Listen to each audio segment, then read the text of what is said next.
Hello everyone. Welcome to the stream. Sorry that it switched over the timer. I was not fast enough, but welcome everyone. I hope you're all having a good day. I have lots of snacks in front of me because I just ate half of a dinner and like it's not enough, but I also don't want to make anything else. So chips, dip, and cheese curls are going to be like features of my food today because that's a thing. I have a fun and exciting little thing to share, which is actually kind of topical to the game and a lot of conversations I've been having at work lately and in general. It's terribly interesting to me, and I just want to show off the new shiny thing that I bought, so we'll get into that once my other computer gets going, because I haven't turned that on yet. I'm very good at this. Eventually, there we go. God bless SSDs. Let's see here. Go, and I've got that up. I can just mute things. Perfect. Wonderful. Amazing. Yes. Happy month of Maying.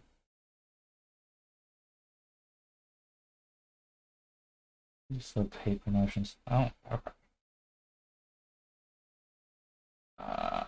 Neither of these things matter to me. Please go away.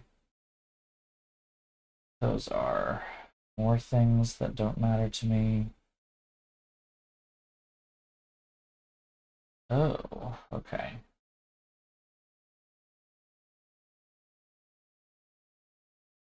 All right, there we go. Okay, getting one more thing set up, and then we can talk. My hair looking like ridiculous, or? Oh, it's fine. I'm crazy. Oh, so many things want me to install bullshit, and I don't want to. You don't get to.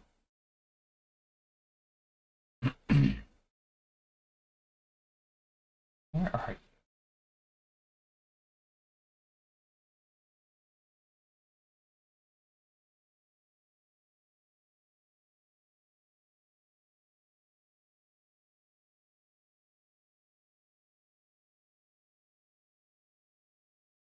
That's not what I thought that was.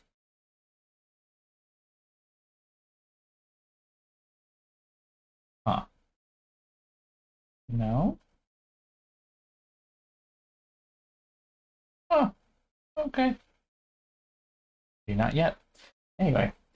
So, yeah, let's talk for a hot minute about Broadway. Specifically, a particular Broadway show that is one of my personal favorites called Pacific Overtures. Here it is. Just turning it a little bit so that you can actually see the cover and not just the glare of my streaming lights. Because there's a very small window in which I can actually make it very clear. But yes, this is Pacific Overtures, the original cast recording from the 1970s by written music and lyrics by Stephen Sondheim. There we go. That's what I wanted to say. It's a terribly interesting show from a conceptual standpoint. I can give you the quick and dirty rundown, basically, is that Sondheim set out to create a Broadway musical version of a kabuki play. So this is Broadway musical in the style of kabuki theater. The entire cast it's first of all a very small cast. I think, what is it? 1, 2, 3, 4, 5, 6, 7, 8, 9, 10 total people in the cast. It's a very small cast. And it is an entirely male cast, entirely Japanese cast, Japanese or Japanese American, I believe. And so it is meant to be essentially this very kind of quasi kabuki thing. Now, mind you, Stephen Sondheim is a Jewish man from the Bronx. Bronx? Brooklyn. My mistake. Stephen Sondheim was a Jewish man from Brooklyn, so and he apparently never even set foot in Japan. He was just fascinated by the art form. So that kind of talks about the crux of this whole thing. But anyway, This essentially is telling the story, and you can actually kind of see from the front. This is actually kind of an illustrated picture, I guess. Like they took a picture and they illustrated over it, is what I mean. And it's kind of hard to see from your view, but like it's pretty clear to me looking at this that this is like essentially a photo manipulation kind of a deal. But this is meant to be Commodore Perry of the United States Navy. And the story of Pacific Overtures is the opening of Japan by Commodore Perry, and then all of the European powers that followed after that, and the slow westernization and essential, not colonization, because that's not quite, but an imperial powers kind of fighting over Japan, right? And so, and that's actually an interesting part because there's an interesting point in the play where Commodore Perry comes out, and this is what he looks like, and he does I believe it is line dance, which is, generally given to villains in kabuki theater. So it is from the perspective of the Japanese, and musically, it's terribly interesting because at the beginning of the play, a lot of the music is very couched in East Asian melodies, and especially Japanese melodies, using a kind of modified pentatonic scale. If you know what that means, then you know what that means. But essentially, a lot of East Asian music, Japanese music especially, is based on what we call the pentatonic scale in Western classical art music theory, where it is a scale, kind of like our standard major scale, for instance. Do, re, mi, fa, sol, la, ti, do. That's 8 notes. So it only uses 5 notes, pentatonic. Penta meaning 5. I can't sing it for you off the top of my head because, Lord, my ear training's gone out the window. So it uses a modified pentatonic because there is actually another note in there that he uses from time to time, because he found using just a pentatonic scale to be too restrictive, according to him. But it starts out, and it's very heavily using this pentatonic dominant scale to write all the music. And then as the play goes on, and the characters involved are grappling with this westernization and how are we dealing with this, what is our culture, where is it going, how do we adapt to the modern age while holding on to what we are, and it slowly becomes more and more westernized until the end of the play, where it's basically just a Western musical at that point, a Western Broadway musical.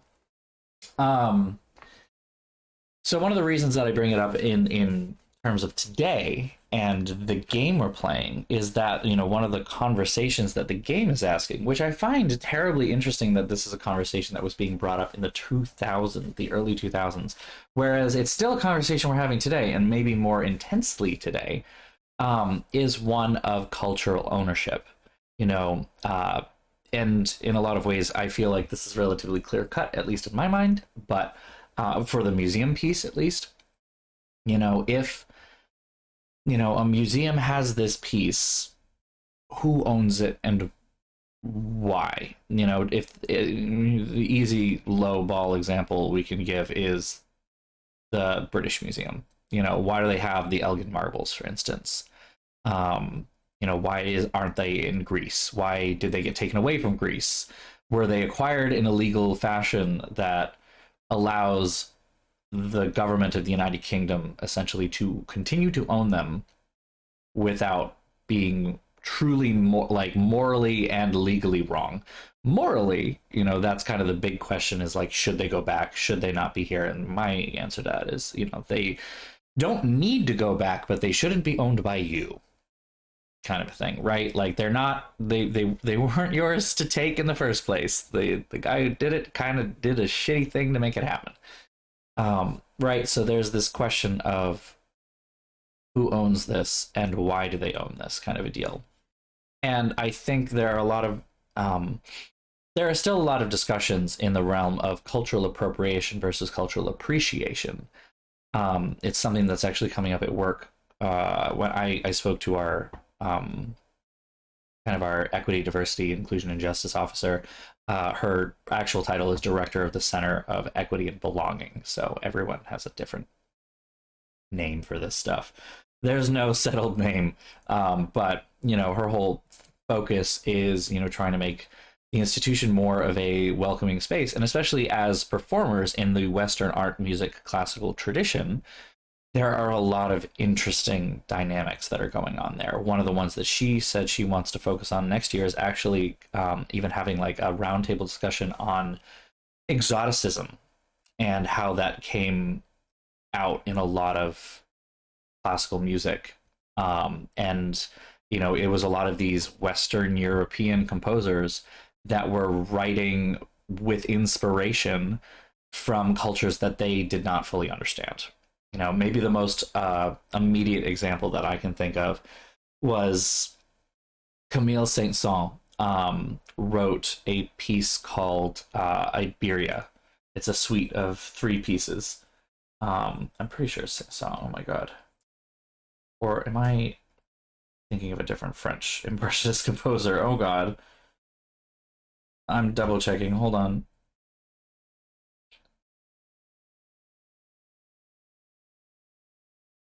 Debussy. It's Debussy. My mistake. The other one. Sorry. Debussy wrote a suite of pieces called Iberia. He had never been to the Iberian Peninsula before. He never went there. But he was in Paris during the World's Fair and saw a little bit of what, Spain brought, and was inspired to write this shit despite knowing literally nothing about Iberian music at all. It was literally just like his impressions of Iberia. And so, yeah, there are some conversations there like, is it still really good music? Yes. But what is it saying? Why is it saying it? What kind of context can we give to make sure that our audience is not just taking this as this is authentic music from, the Iberian Peninsula and just made classical in the same way that Dvorak did for Czech music. Because Dvorak, his whole thing before he wrote like the Ninth Symphony, for instance, from the New World, was taking the folk music of his homeland and turning it into, high art in that sense. Not to say that folk music itself is not art, but, it's like Banksy in some ways, right? Where you're taking this, I really hate the terms low art and high art, but they're the kind of accepted terms. I don't know what else they are. I guess commonly accessible art versus more inaccessible and far more culturally high class coded art, right? So he was taking it from there up to here, and that kind of pegged him as the composer who does those kinds of things and started a bit of a movement in the Romantic era. Anyway, so I find it interesting to then talk about, cultural appropriation, cultural appreciation, and how music and performance can do that. And I always bring up Pacific Overtures as kind of my exemplar, because in some ways this is weird, right? It is written by a Jewish man from Brooklyn who never set foot on the island of Japan, ever. But he wrote a Japanese kabuki musical for Broadway.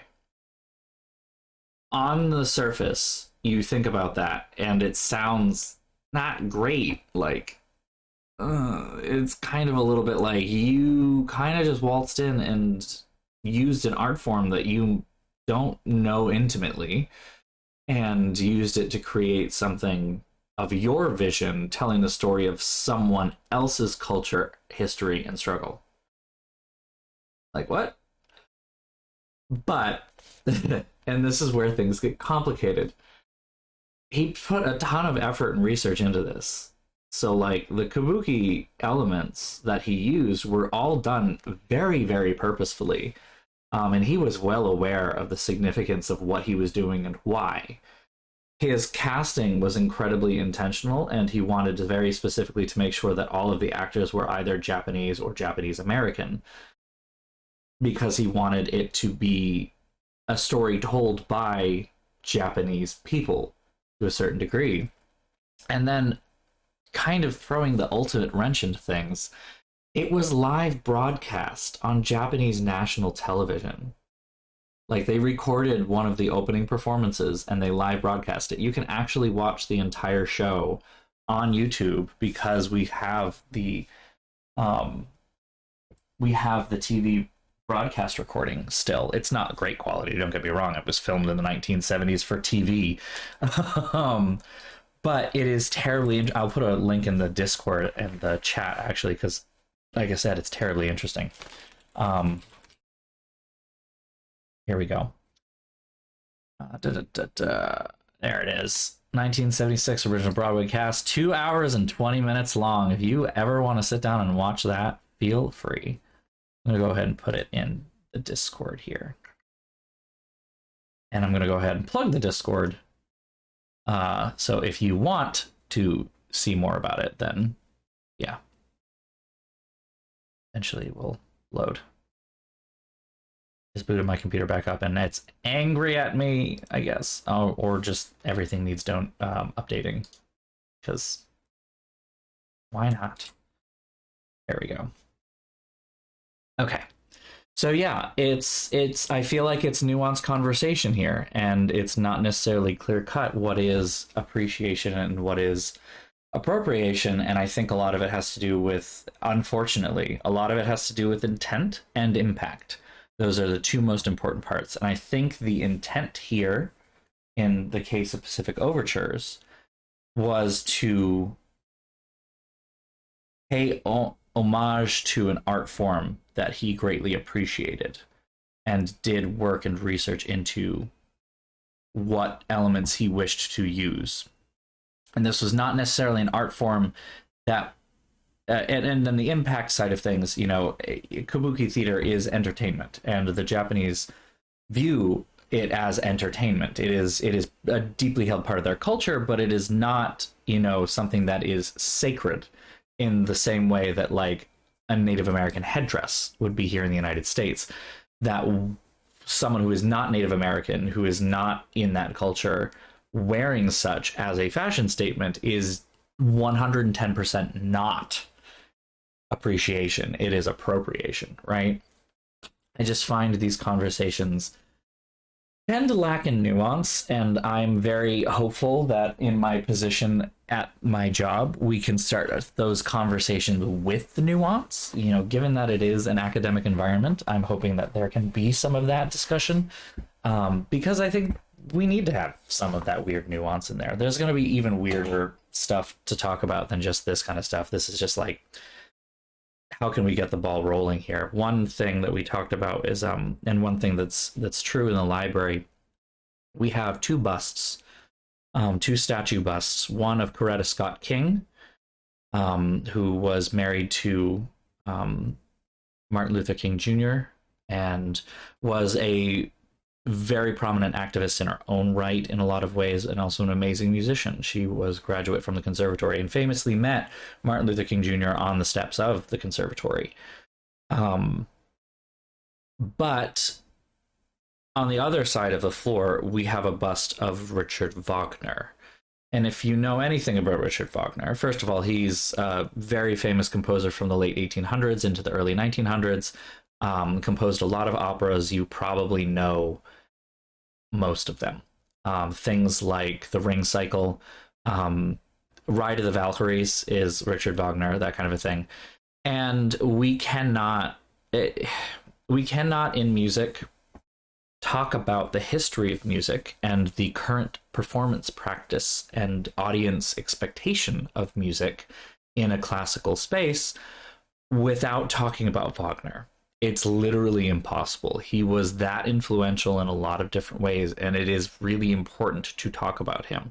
However, it's also really important to acknowledge that the man was a massive anti-Semite. Massively. It was really, really bad. to the point that some of his texts were later used by a certain party in Germany that came to power in the 1930s as like foundational philosophical texts of the superiority of themselves. So bad, very bad. And, you know, there have been some nuanced discussions, I think. A lot of quick and easy discussions that people tend to have are like, we should stop teaching Wagner. I'm like, well, you can't. Like, we literally can't. Between his compositional output that literally changed the course of how music was going to function in the next couple of decades even, and how it fell apart and then came back together again because of him, to the way that we're expected as audience members to act in a concert hall, which was very much set up by his opera house in Bayreuth, where it was very much considered you must sit here quietly. Your attention is on the stage and on the actors and the musicians, and you are quiet the entire time. There are no intermissions. You do not clap between movements. You do not clap until you are expected to do so, kind of a thing, right? All of those things weren't necessarily totally new concepts. There was kind of, back in the 18th century, 1700s, the idea of going to a music concert was to be seen. It was to see and be seen the other members of the upper classes while you were in the balconies or the boxes, and the hoi polloi were down below, right? Hoi polloi, you know. And so the practice was often to not pay too close attention to the music in the first place, but even if you were, it was relatively common to clap when you felt good about what you were hearing, or to shout or, you know, exclaim. It was like going to a pop concert today. If they do something you like, you show them that, right? And then in the 19th century, there was kind of like a bit of an artist backlash. There was a focus on the art as itself. And so, you know, it was less like, let's make going to a music concert. It was a push to make going to a music concert less of a social event and more of a cultural event. And it was like, no, your attention should be up here on stage to the people who are actually giving you a performance. But the whole, like, very strict, this is how you must act in a concert hall, the don't clap between movements especially, that really came about because of Wagner. And he's the one who really cemented it in our consciousness in Western culture.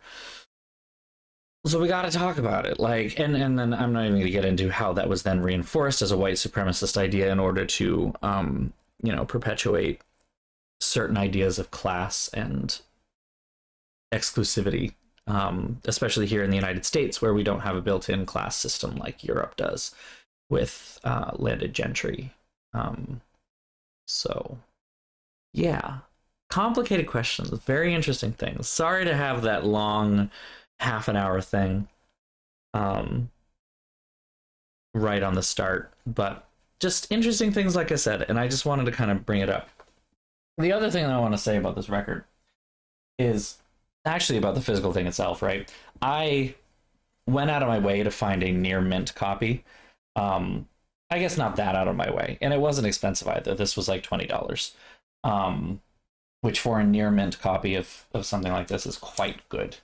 But I was especially hoping to get something that was near mint, not so much because the outside would be perfect and there would be no scratches on the disc or whatever, because if there are a couple scratches and you can still play it, it's fine with me. As long as you can't hear the scratches, I'm fine.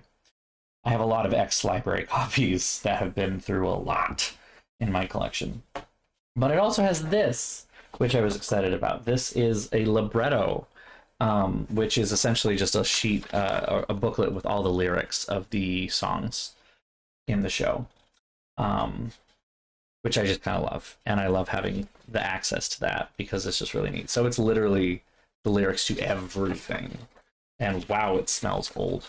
But what surprised me and what was kind of interesting is that there was a lot of other stuff in here. There was this whole packet of papers, and I kind of thumbed through them a little bit. I haven't, like, read, but, like, there seem to be these, like, there's whatever this is. I still don't really know what this is. It's a riff off one of the songs. Um, and the characters are Sondheim, a talent booker, a music critic, a manservant. It's like someone wrote a scene as criticism, right? Because this all has to do with like critic stuff, and it's terribly interesting. And then there's this sheet marked March 2nd, 1997, which is from it says Broadway Revisited on Western Michigan Radio by Art Hilgart, Kalamazoo, Michigan. Um, and it says like, hi, this is Art Hilgart, and this is Broadway Revisited, a weekly exploration of the songs, shows, composers and lyricists and performers who created the American musical theater. And then it's like a script, I think, and it just jumps right into talking about um, the you know um, the company that helped put this on, and like it just looks so interesting to me. And it has timings in here for playing specific tracks. Um, and so it seems like it's meant to be like a guided listening radio program thing. And then further in here, there's a letter to Art Hilgart from the East West Players, which was the company that helped put this on, like I said. And then like the reply, right? And it's even on like letterhead and everything. And then a press release, another thing on East West Players, like this flyer thing, I think. And then this is perhaps this is just terribly interesting just for me. A magazine article on Commodore Perry's arrival in Japan and how it changed Japanese culture and the entire economic outlook of the country. This is from 1994 because I found a copyright on it, but I don't know what publication it's from either. It's just like someone took the sheets out of it. So I'm pretty sure, right. So I'm pretty sure that who used to own this is this Art Hilgart, the guy who did this radio program, which I just find kind of nice. I went ahead and looked him up, just because I was like, well, I've got letters from him and letters to him in here and everything like that about this play. There's no way that the seller did not know those were in there, because in order to make an assessment of the condition of the disc and the sleeve, he would have had to have opened it and looked at it. So I'm kind of curious and want to like reach out to the seller and be like, hey, I found all this interesting stuff in there. That's kind of neat. But I looked him up and I found his obituary from 2010. I don't think it should be a surprise to anyone that if I have his piece of vinyl, he's probably no longer on this earth. But he passed away in 2010. In Kalamazoo, Michigan. And it, like, just let me just like quickly find some interesting stuff. He was a executive director of corporate planning and development for a pharmaceutical company that ended up getting folded into Pfizer, I think. But here we go. Right. Hilgart not only found satisfaction in his... Josh Hilgart said his father applied his moral and ethical principles and profit-making skills to everything he did with the company. Hilgart not only found satisfaction in his job, but he also loved Kalamazoo as a whole and took advantage of the opportunity to play a role in its culture and politics.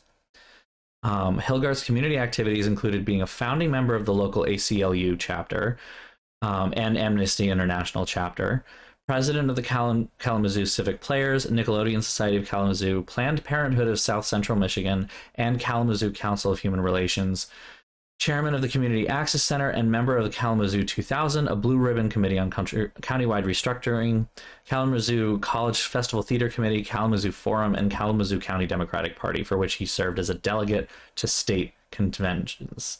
So, like, hell yeah. Founded the local chapter of the ACLU and Amnesty International. We stand this mother. Like, great. Sorry, I have a little hangnail. It says here that he started his radio program in 1991 called Broadway Revisited, which, you know, which he commented and played on he played and commented on Broadway music, originally at WUOM Ann Arbor. In 1996, he brought it to WMUK, Western Michigan University's public radio station, and later with a grant from the Irving S. Gilmore Foundation, it was beamed from National Public Radio satellite and picked up by 60 stations around the country. And it looks like, it just says he got a bachelor's degree from Shimer College. So I think he just did this because it was like what he did, you know, like what he loved. And I don't know, I feel like a little extra honored that, like, I have his old copy of this show that I really truly love.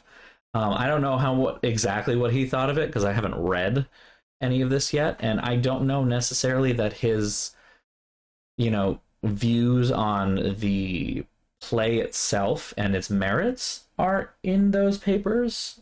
I think it's supposed to be a little bit more of a let's talk about the show and we'll break down what it means kind of a thing, but I would just be terribly interested to read some of it. I'm kind of, yeah, like I said, I kind of want to reach out to the seller and just be like, hey, I saw this neat thing that's in here. Like, where did you get this from? And, you know, and again, it's not like I don't want to, and this is going to be the hard part, because I need to convey through text the thing that I just conveyed via my tone, to say that I am curious and not accusatory in any way, shape, or form, because where did you get this from makes it almost sound like, is this legit? Like, what did you do? Or something like that. But I'm like, you know, I know enough about the industry that I know he was probably provided this as a promotional copy. And that was kind of like in turn for his exposure on his radio program. I know enough about how vinyl was handed out during this time period, you know, from that whole time. It's interesting to me that he was given it by East West Play. I don't know enough about East West Players. And I guess that's where I'm curious exactly what their involvement in the Sondheim show was, because, you know, did they exist in 1976 when this was recorded, or, you know, oh yeah, no, I think I'd probably say something with that, and just be like, hey, I'm just curious about this. Do you have any more info? Like, where'd you get it from? How does it all work? So, yeah, I'm having trouble making sure. The other issue, though, is that, like, I'm having trouble making sure that these stay neatly together and don't get damaged. I keep handling them, which I know is not helping things. But let me just quickly look up East West Players. It was founded by Mako. Founded in 1965. Okay, so it actually was founded before. Established in 1965 by Mako, who was in the show. And Soontek Oh, who's also in the show. I recognize those names. As a place where Asian American actors could perform roles beyond the stereotypical characters that were being limited to in Hollywood.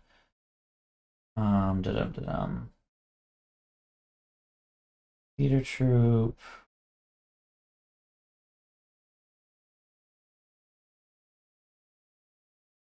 Oh, but it doesn't say anything. Oh, it was giving the current season, but that says 2020 to 2021, so I'm assuming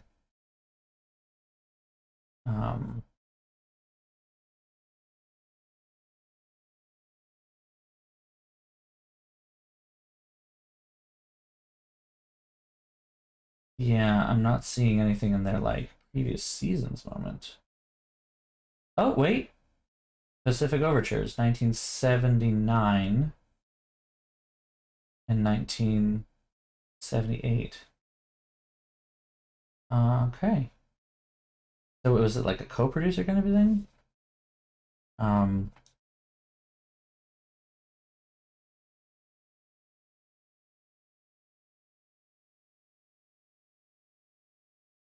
hmm.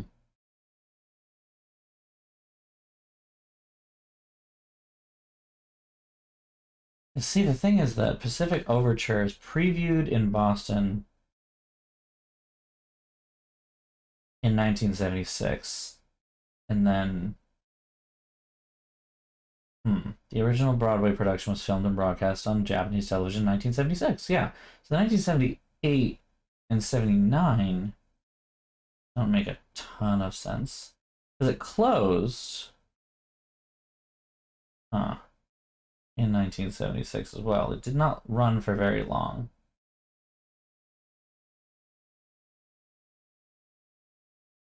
Hmm.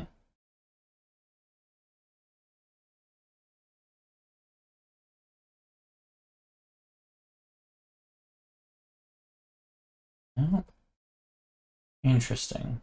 I wonder. I wonder why. Because this is the Broadway cast recording. So, I don't know.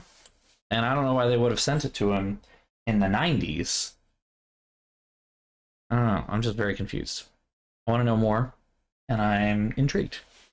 So, I get something to sink my teeth into, I guess. Anyway, let us move on to the game.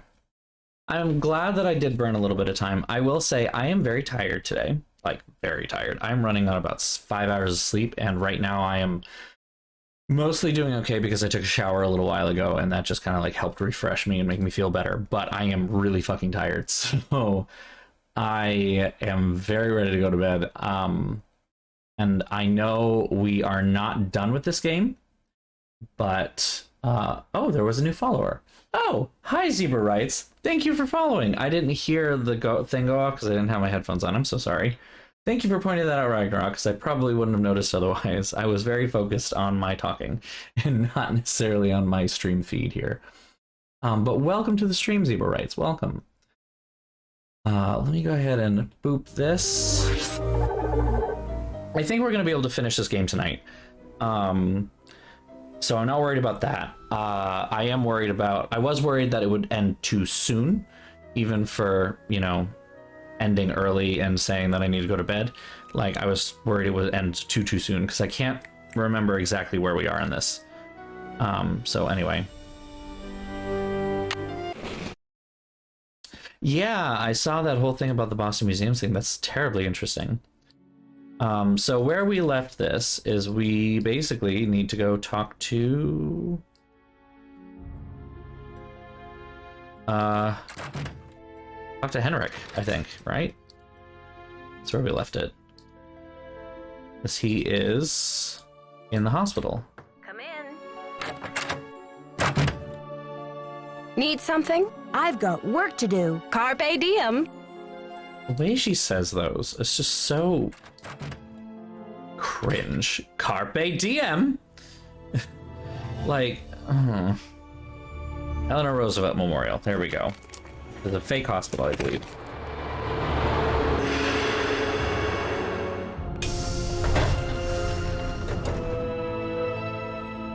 Yeah, it's not a thing. Because the hospital, the big hospital in DC is George Washington. You look familiar. Is it time for my snack? Hello, Henrik. Henrik, it's me, Nancy. You're looking very well. I'm here to help with your memory exercises so you can come back to Beach Hill as soon as possible. Beach Hill? Yeah, it has been hanging there for a while, but thank you for the resubscribe. Yeah, it's okay. I understand that a lot of people are having trouble making it in different reasons, so don't worry about doing the whole hype train thing. It'll happen sometime. Hi, Kobold Puppy. Thanks for stopping by. I'm so glad you were able to catch one of my streams. I just finished a very long explanation about cultural appropriation versus cultural appreciation in one of my favorite Broadway shows, and now we're literally just getting back to the game. So this is my favorite. Yes, this is my absolute favorite, easily. So I'm not biased going into it or anything, but don't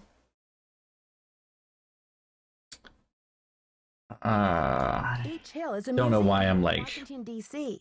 Before your accident, hesitating on some of these Maya glyph translation. things. Do you remember anything about that project? I don't even remember my own birthday. So if you're here to squeeze me for details, you're wasting your time. According to Nurse Bluefoot, you haven't lost any data. Your brain just doesn't I know want him how to say the look at thing. certain things at the moment. We need to give it some clues. How, pray tell, do you intend to do that? I'll visit, we'll talk. Sometimes I'll bring you pictures. Pictures? Well, isn't this nice? Don't be such a negative Nancy. This is my job.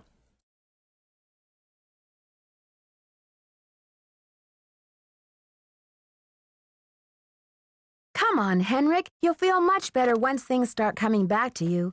I've got a picture with me if you'd like to give it a try. Fine, I'll do it. What should I post here? That thing? Oh. What happened? Great. These are Maya glyphs, like the ones you used to translate. Okay, I don't know why I can't see them. If you don't know how to read them anymore, I can tell you what they mean. I know what they mean, dear. I wrote them. What?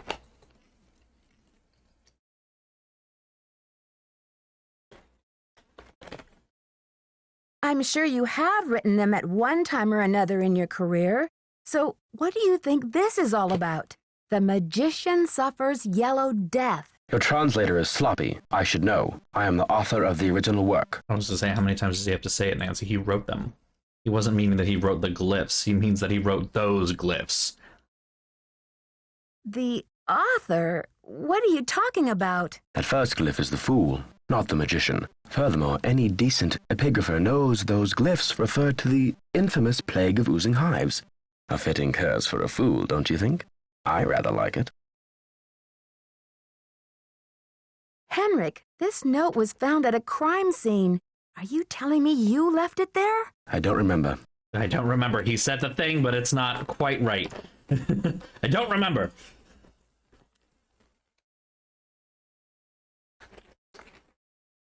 I'm investigating the theft of the Pakal carving. Please, Henrik, try to remember something. Who in the world is Pakal?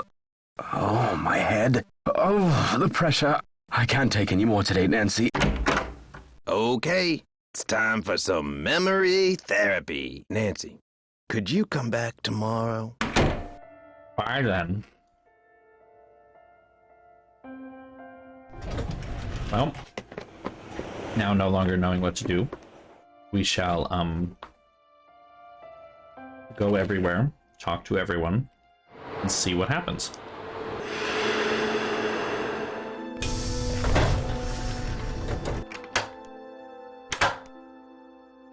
Buenos dias. Have you heard? Henrik Vanderheun fell off the pyramid at the museum. He's in the 420 Blaze it, nurse. I know, right? That is terrible. Foghorn Leghorn Hope it's not too serious. donor moment. Do you know what cinnabar is? The red powder that the Maya used? Sure, I know it. They use it at Beach Hill too, do they not? Oh, just... Okay. Cinnabar was used to make the red handprint that was left at the scene of the Pakal theft. What is your point? Joanna said the museum didn't have any, but the supplier said she ordered some last week. Have you called the police? I don't want to jump to conclusions. Of course. Sister Joanna couldn't possibly be a thief now, could she? Hey, watch it with your fake smile. All right. Nancy. You don't get to accuse me of anything. We don't have enough to actually go to the police about anything, darling.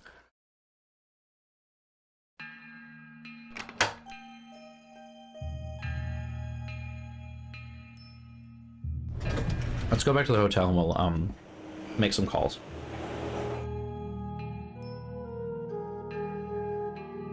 I'm gonna need another drink after this. Unfortunately, the chips that I'm eating right now have like disintegrated into tiny little bits, so it's kind of hard to eat them with dip. So they're like tiny.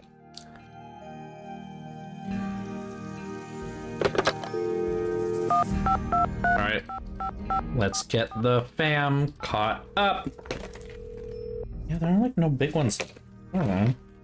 Hello? It's me again. It's me again. You will never guess who the cat just dragged in. Who? I forgot they come in this game.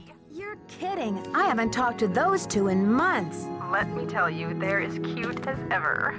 George and I were just telling them about your latest case, and...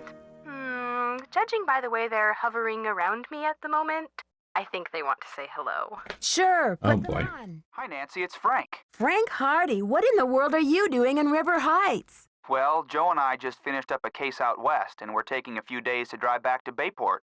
So we stopped in River Heights to say hello to our favorite girls. Well, that's awfully sweet of you. We should have known you'd be out there chasing trouble. Joe, is that you? The one and only. How's It's it going? so weird Oh, just knee-deep in another case. You to have the feeling. so many of the like Every corner, isn't there? recurring That cast again. There's one around every corner. voice actors come back Joe, cheeky as ever. I slowly see. It's the as you secret play of through our these. irresistible charm. Oh, brother. Listen, Nancy, we're taking off again tomorrow, but if you want to talk shop about this case, why don't you give us a call on the car phone? The number is 973-555-3393. Sounds great. I'll do that. Go get him, Nancy. Good luck. Because that is the Frank and Joe Hardy that will be with us the entire series. But Bess and George are still not right.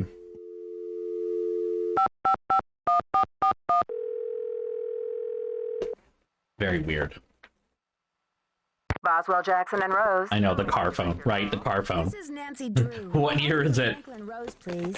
Just a minute, please. Nancy, to what do I owe the pleasure of this call? Like, cell phones were a thing at this point.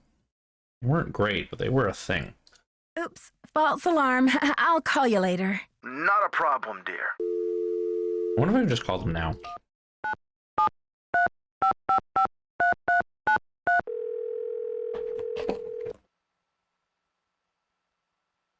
Frank and Joe Yep. Hardy. Taking the mist out of mystery. Joe here. That's pretty cute, Joe. Can you come up with a slogan for me, too? Hey, Nancy. Hold on while I put you on speakerphone. You still there? Yep. Hi, Nancy. You got access to both of our brilliant minds now. So how's the case coming along? This investigation is stalling. Any thoughts on how to get it back in gear? You've got Yeah, to I'm gonna get have to do something else. about Pakal. Find a picture that you can tack up on his memory board. Okay. I mean, we know. Talk to you later, fellas. We didn't know. Nothing new there. This away real quick. There we go. Notes are back in front of me. Here we go.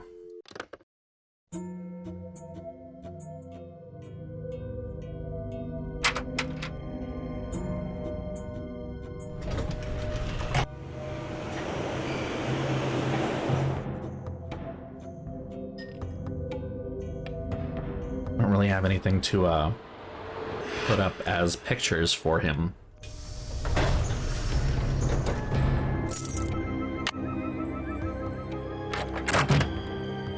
Oops. Oh. She's gone. Is it past 6? No, she's just not here. Well, that is fascinating in the fact that I know literally nothing about it. Nope. Okay. This is a good time to poke through the desk, though.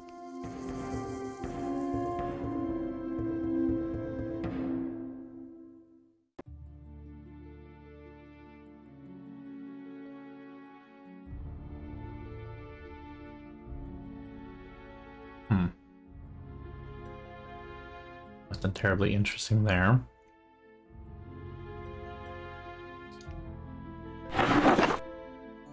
Desks are always fun. Oh, that's interesting. I don't know what we're going to use it for, but we'll find something, I'm sure.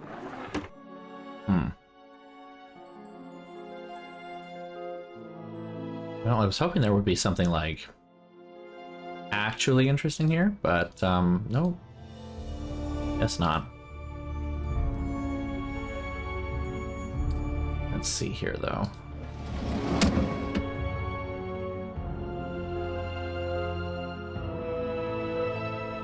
Provenance documents. Jade could have so much history. King Pakal carving, blah blah blah. Site of excavation unknown, year of excavation unknown, first known record of ownership 1940, given by Rupert Starr to the Serpentine Gallery in Los Angeles, California. 1955, sold by Serpentine to Felix and Miranda Peterson, Connecticut. Of course, it's from Connecticut. 1993, sold at auction by Peterson Estate to Beach Hill Museum, Washington, D.C. That's sketchy. Oh, Serpentine Gallery, Rupert Starr hereby transfers the title of Carl Carving to the Serpentine Gallery. The public is saying 37% ownership of the gallery. Sold to Felix Peterson, Greenwich, Connecticut. Of course, it's Greenwich too. Pre-Columbian artifact, man. Yeah, that's all. I mean, this is all in the up and up. Apparently both passed away this summer in the heat wave. Felix was 89, Miranda was 91 by all accounts. They lived in extraordinarily full lives. Air conditioning unit went on the blink when it did. I and the citizens of Greenwich will miss them dearly. Auction of the estate. And the official bill of sale in 1993. Okay. Taylor Sinclair, Joanna Riggs. For $1 million. Oof.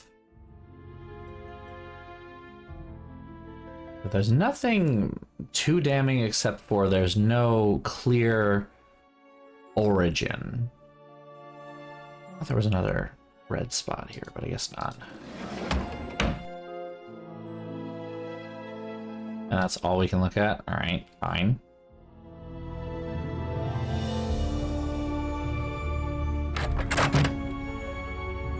It's not the greatest look, though.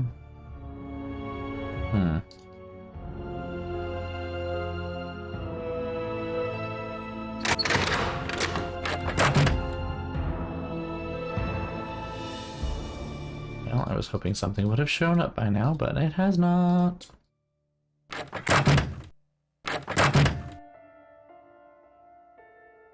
Nope, hold on, there's a note. Police called. They want me to go down to the station for further questioning. Something about an anonymous tip. Do I have time for this? No. Hold down the fort while I'm gone, will you please? I left my office open if you need anything. Be back soon, Joanna. You have voicemail. Press... Nancy, it's Joanna. The police are done giving me the 3rd degree, but now the board has suspended me. Well, sucks to suck, doesn't it? Story short, I'm forbidden to set foot in the museum. Could you please call Franklin Rose and try to reason with him? If we don't get a move on, this exhibit is going straight down the tubes. To replay messages, press 0. Press 9 for an outside line. So now it matters who my daddy is, doesn't it? All of a sudden, really fucking important, huh? Boswell, Jackson, and Rose, how may I direct your call? This is Nancy Drew, calling for Franklin Rose, please. Just a minute, please. Nancy, you must be psychic. I was just getting ready to call you myself. Oh, really? Why? I feel I should apologize for the situation that's going on at the museum, dear. I really did think we were setting you up with a nice little internship, a breather from your casework. But instead, it looks like we've fed you to the lions. My father will hear about this. I still haven't found a mystery-free zone, Mr. Rose. Speaking of travel, I got a postcard from your father in Ouagadougou. Apparently, Burkina Faso has become the cultural darling of West Africa. He must be having quite an adventure. Yes, the last I heard, he was going on to Kenya to try to pick up a safari. Anyway, what's on your mind, Mr. Rose? Let me be frank. Joanna Riggs has been in the doghouse with the board for months. Her thirst for acclaim has led her to gamble the future and the reputation of Beach Hill time and again. Now that we've lost the Pakal carving, one of our most notable pieces, well, she's just got to be stopped.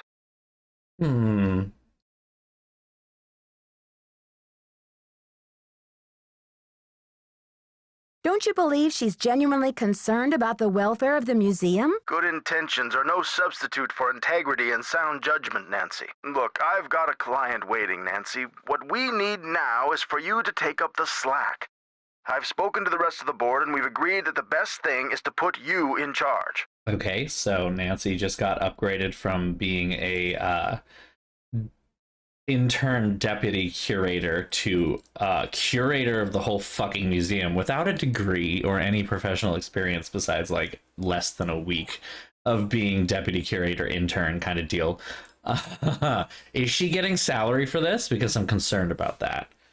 Listen, you're gonna give her the job. Oh, Mr. Rose, I'm not qualified to be a curator. I don't have the experience. Maybe not, but you are the best qualified detective I know. I know, right? She's still also a teenager. We're counting on you to catch... It's gonna look great on her resume, though. Just kidding, kiddo. If you can get the Pakal back, we'll see about giving Ms. Riggs another chance. That seems fair, doesn't it? It's a deal, Mr. Rose. Bye, kiddo. Well, that's interesting. You're now officially alone in the museum for the foreseeable future. I'm sure that's not going to be a problem at all. There's no need to be afraid of anything. Yikes.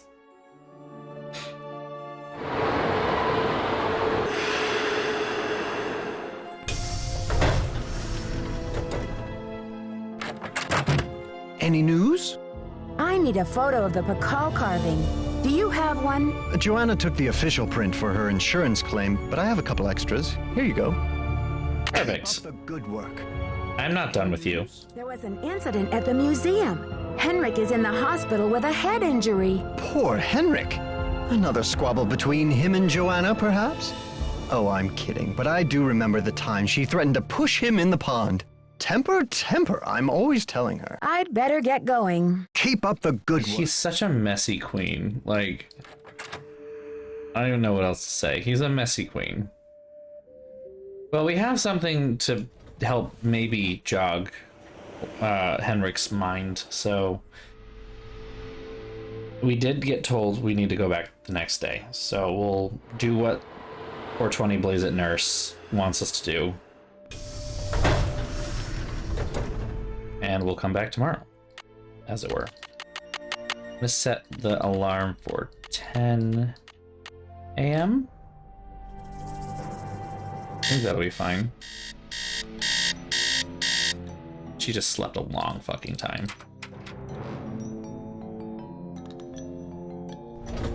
I didn't want to go there. Shit.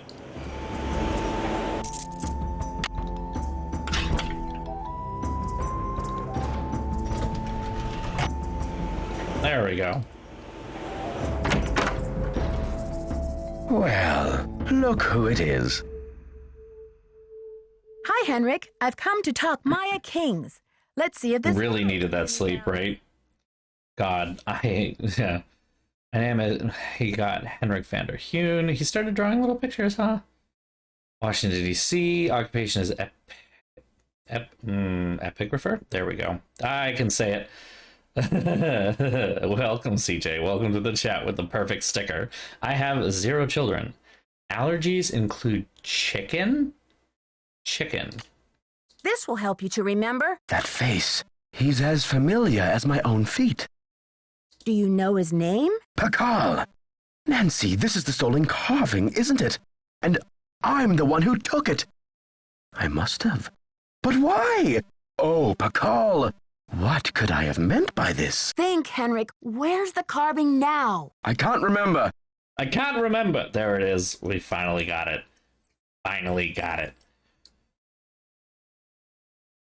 All I need is some idea of where to look next. I'll take any scrap of memory you've got, Henrik. It's still in the museum. Why would you break into the display case and steal the carving only to leave it in the museum? To protect him. I had to protect him. Oh, Pakal. Something is going on at that museum, a devious plot. I was the only one who could stand in the way. What kind of plot? Forgive me, Nancy, but when I woke up in this hospital bed, I didn't even know my own name. Perhaps the only thing I can offer you is this key. It was found in one of my pockets when I was brought in. It's just in your lexicon now. You just can't, like, you see the phrase "I can't remember" and it just plays in your head. You know, it's like an MP3 file that just keeps going over again. It's the Wilhelm scream of Nancy Drew players. Tell me that I'm wrong. Tell me that I'm wrong. Maybe that key goes to the lock where you hid the Bacall. I haven't a clue. Take the key now, Nancy. Find out what it opens and return to me, please, with some answers. We'll get to the bottom of this, I promise. In the meantime, I'll sit with my friend Bacall and see if he will tell me anything new. You must keep this to yourself for now. It's your only hope of getting to the bottom of this. One of the pieces that was stolen from the Chaco Canyon Cultural Center was a jade carving with an unusual glyph on it. Do you remember translating it? I can't remember. Did you use Joanna's name last week to place an order for Cinnabar with Keep It Real Restoration? You're asking the wrong amnesiac. Ah, there's the other one. You're asking the wrong amnesiac. Do you have anything against Joanna? Who knows? Henrik, I need to know where you put the Bacall carving. I don't know. Henrik, I need Say it to know again. where you put the Bacall carving. Who knows? Henrik, Come on, say it again. I need to know where you put the Bacall carving. I can't remember. Thank you. Oh yeah, there's definitely gonna be a fucking sticker. I'll do my best. I need to make an Semper Ubi Sub Ubi sticker, a I can't remember sticker. I need to make a Hotchkiss sticker. There's a bunch of stickers that I've been behind on making. I need to go through the previous games and make all of them happen. I have no idea what this key is for. I literally have no fucking clue. I don't... Wait, I just realized his desk. Fuck. Such an idiot. I'm like, I have no fucking clue. I don't know what could possibly be locked that Henrik would have access to his desk. It's his desk. Ass. Aha. Another piece of technology. It's locked.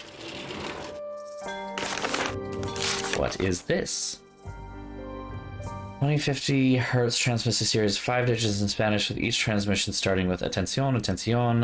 We got 1, 2, 3, 4, 5, 6, 7, 8, 9. Decoding the numbers, write down the last 3 digits of the series and add a 0 to get a 4-digit number. Add each of the original 5 digits and add the sum to the 4-digit number from the first step. This is the station that the smugglers will take messages on. Okay.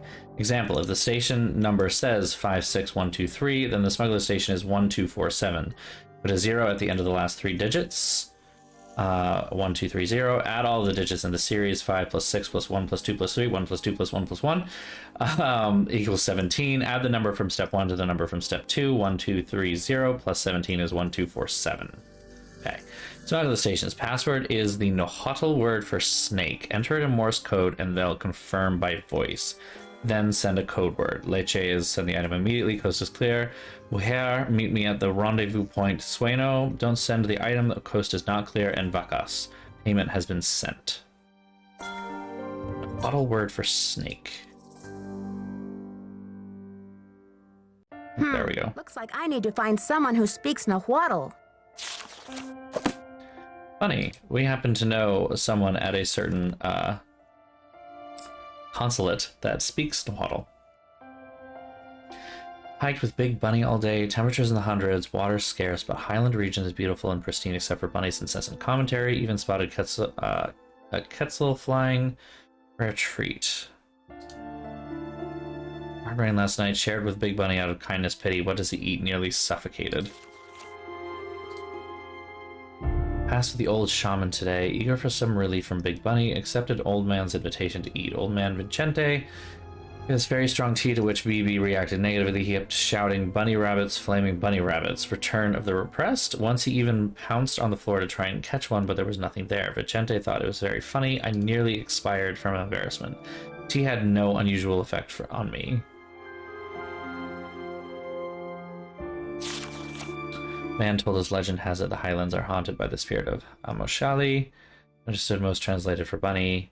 Here's legend as best I could gather. At the height of Pakal's reign, a royal Maya scribe, Chiwapili Amoshali, wrote an account of the Maya. I am approximating these, by the way. I am not fluent in Maya. Even if you're right, that'd be 1 + 1 + 2 + 1, well, not 1 + 2 + 1 + 1.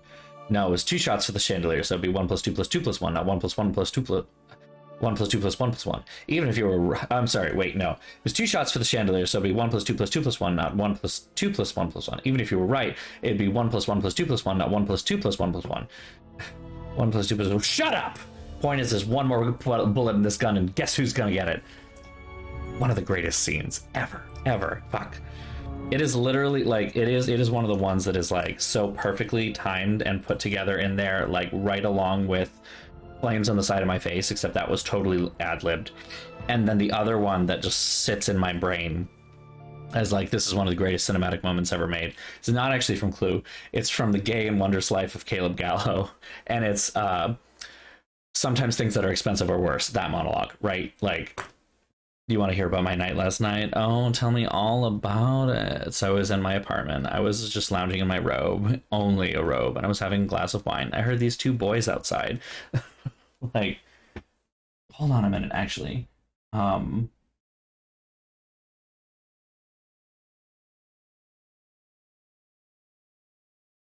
Give me the whole monologue.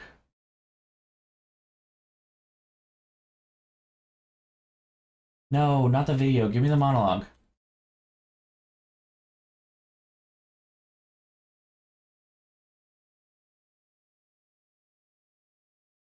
Someone give me the monologue.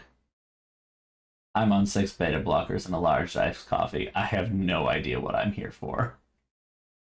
Oh, so good. Ah, good. Someone put it on Tumblr. Bless Tumblr. There it is. Yoo-hoo, boys. Yeah, I know, it's so good. It's so good. It is the greatest piece of millennial comedy, I think, ever. Just like, it is peak millennial queer comedy. I will hear nothing else. Freckle is so relatable in every possible way. So how excited are you to see your little baby? So excited. Oh, I need to tell you about my night last night. Oh, tell me all about it. So I'm hanging out in my apartment. I've got some candles lit. I'm feeling good. I've had 8 glasses of wine. And then down on the street, I hear these 2 beautiful boys, and they're skateboarding or doing flips or something. And one of them looks up at me and has the most beautiful face I've ever seen. Asian. Beautiful. And you know how I like a little Asian. You remember my date with Len very well. The point is, I say, yoo-hoo, boys, and they sort of look. The one who isn't Asian is black. You don't have to... This could be a colorblind story, and I want to fill it with color. I'm just saying that it's like there's a race problem in Hollywood right now, and in America, a racism problem. I agree. Well, this story isn't racist. It's diverse. If everyone in it were white, then it would be racist, Caleb Gallo. You know what? You're right. Go ahead.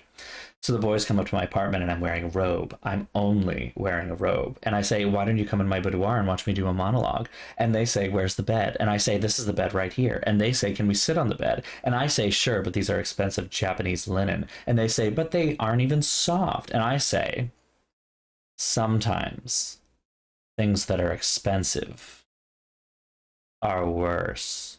Wow. So anyway, suck both their dicks. Did you do the monologue? I did an early work by the master, Cameron Diaz. It's just so nonsensical. I fucking love it. I don't know why we had to have that moment right now, but we had to have that moment because that has nothing to do with this game. But if someone wants to clip that, please feel free. Anyway, thank you. I love that I gave a monologue about doing a monologue after fellatio, but you know, 2023, folks.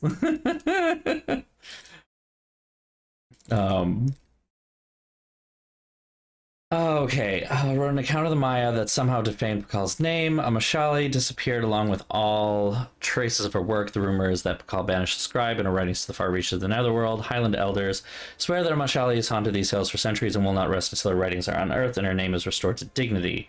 Banished how if only Pakal were so lenient. A lot of peace signs? Okay. Would have enjoyed the story much more without the unwanted outbursts of my foolish sidekick. Quite a tale, though, amazing that it has survived somehow over hundreds of years. Big Bunny wants to start small-time smuggling racket to pay off his college tuition. He's the last person I'd want for a partner in crime, but I do need some way to fund my own studies. I wonder if I could stand it. Travels today have been uneventful. Sun is hotter than ever. Tomorrow we return to base camp. Cannot wait to be rid of my companion. Suspect he is really a dog in bunny clothing. Sir Bunny the Garrulous. Okay. Well, I'm assuming these are Henrik's notes. And they're not necessarily illuminating in any way, but okay. Translation notes. Here we go. Sock is conjure summon. That's death. It's captive. Blessing curse. Curse. Perhaps summon spirit. Similar to blessing glyph, but with death's face.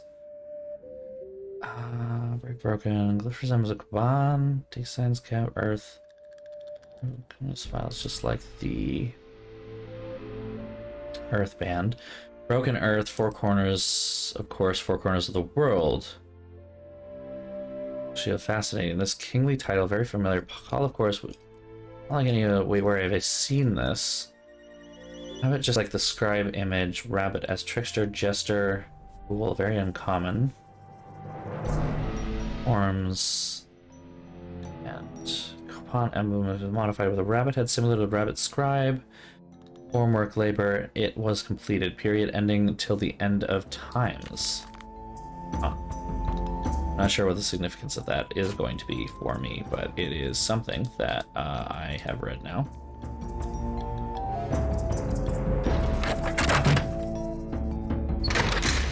Well, let's find the Nahuatl word for snake.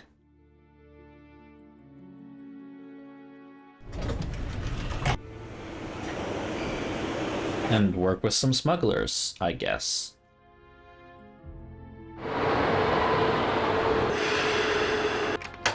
Because what's a little bit of crime in solving a bigger crime? Have you heard? The police received an anonymous tip, and they're considering Joanna a prime suspect in the Pakal theft. They've taken her in for questioning. I called in that tip. She lied about the Cinnabar, and you may not know this, but she has jeopardized the museum's finances with all of her wheeling and dealing. Why should she not be questioned? You have a personal vendetta. And that's the thing. How do you know about museum finances? I have my sources. Mm-hmm. I need to know the Nahuatl word for snake. Can you help me? What do you need that word for? I'd rather not say. It's part of my investigation. Now, if only I could remember the word for snake. I hear you have been a great help to Henrik. I wonder if Here we go. Here we go. Something tells me this translation is going to come with strings attached. I am almost certain that the provenance documents for the Pakal carving were falsified. I have asked Joanna to see the documents, but she evades me. If you can find that file in her office and bring it to me, I think it might help my memory of Nahuatl a lot. First you tell me you were unconcerned about the theft of the Pakal carving, and now you have an urgent need to see the provenance documents? Is it just me, or is this a little suspicious? If I can determine that the provenance documents are a fraud, this will be the first major step toward legal repatriation of the artwork, whenever and wherever it resurfaces. Okay, Alejandro. I'll see what I can do. I feel my Nahuatl coming back to me already. Do you know what Sihuapili means? Princess or lady. Now, if only I could remember the word for snake. I should get back to the... Your smile is stuck on your face, and I don't like it. You're supposed to be some kind of, like, gorgeous heartthrob, but instead you just come across as a Ken doll who's kind of bitchy, so, you know, we don't stan. Just saying.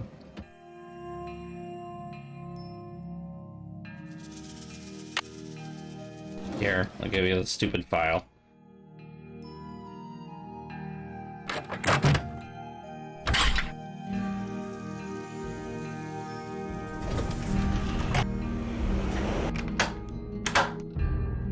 Hello, Nancy. You have a special delivery for me, I hope? Promise me that you'll take good care of these documents. Good work, my friend. I suppose you would like something in return? I trust your Nahuatl has become fluent again. The Nahuatl word for snake is coatl. C-O-A-T-L. I feel like with the internet, I could have just figured that out, but okay. I should get back to the museum. Yes, you should. It is like, you're in a major metropolis with libraries that have internet access for free. Or just libraries in general. Go to the fucking Library of Congress, be like, I'd like to find out the Nahuatl word for snake. You will find a librarian that will tell you. There's no strings attached to that one. Just saying, you know.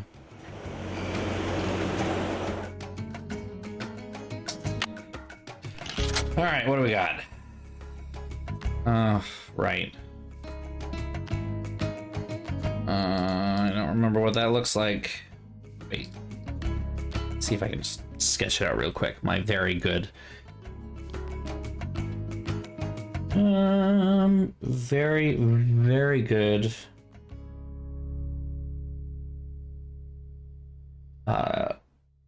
Drawing ability here. Okay. Then it's kind of this like downward facing clown mouth thing with little dots around it. And then a bunch of grapes. Yep.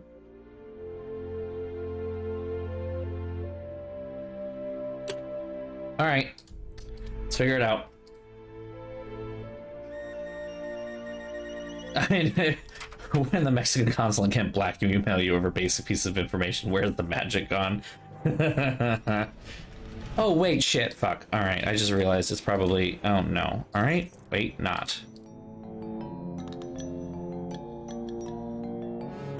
Where do I find that? Shit. Nope.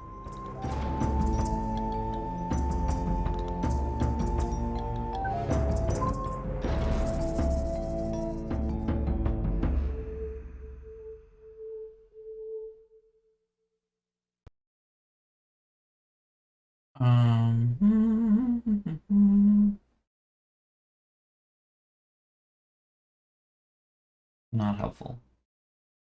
Or is it? It's here. Okay.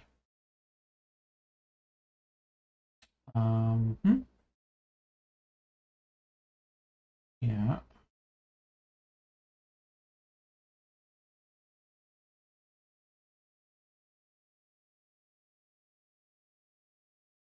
Okay, never mind. Downward facing clown mouth. Great yoga pose. Great yoga pose.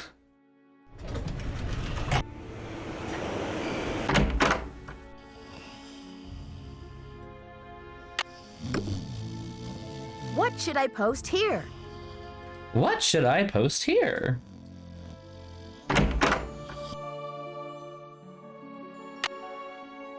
Well,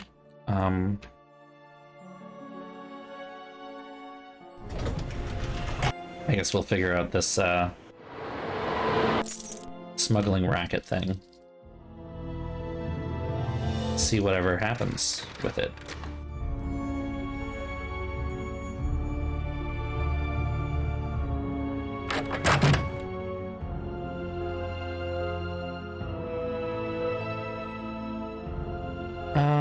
Let's see. It's locked.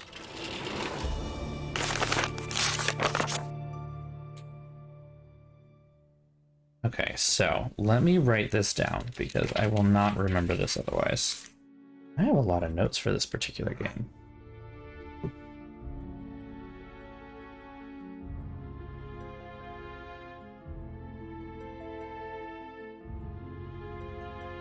Here we go. We start with 2050 hertz. And then we take that number and do things with it. So let's do one part at a time and we'll keep coming back. I think we can do that.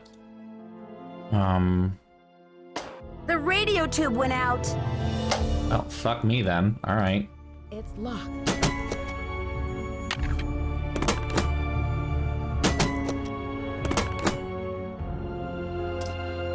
Where can we find a spare radio tube?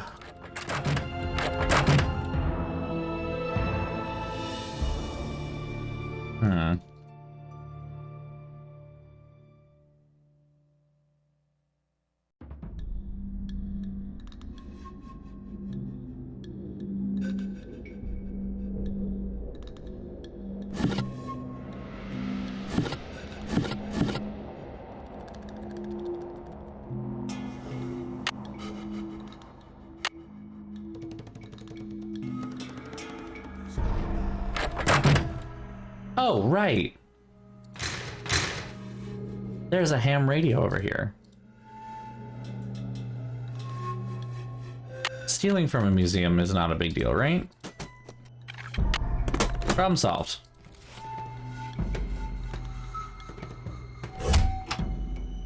Bam.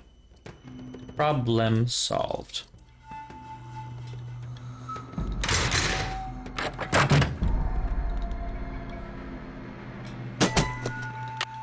Brand new. Like it was... Oh, fuck. Like it was never fucked with. Boop. Those are noises.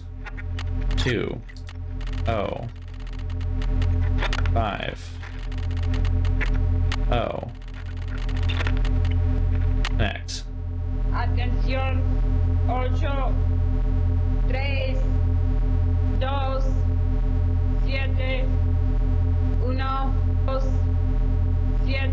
8 3 2 7 1 2 7. Okay, 83271. Bam.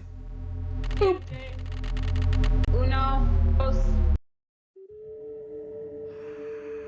Now let's figure out what we do with that number again. Because I don't remember. I don't remember!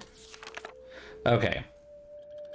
So we put a 0 at the end of the last 3 digits. So it's 2710. And then we add all of the digits in the series together. I'm going to use my calculator on my phone because I am not doing manual math. This is the year 2023, and we are not doing that to my brain. 8 plus 3 plus 2 plus 7 plus 1 is 21. And then we add that to our first part, 710, and we get 2731. And that is our new frequency. And we want leche in Morse code, so...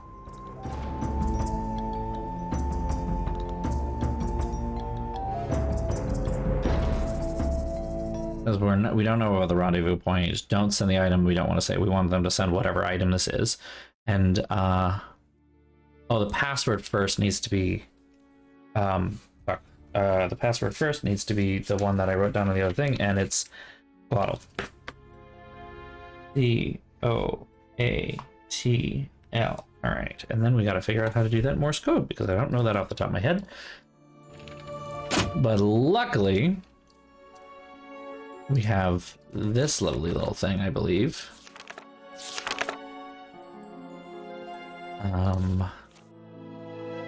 There we go. So, dash dot dash dot. O is dash dash dash.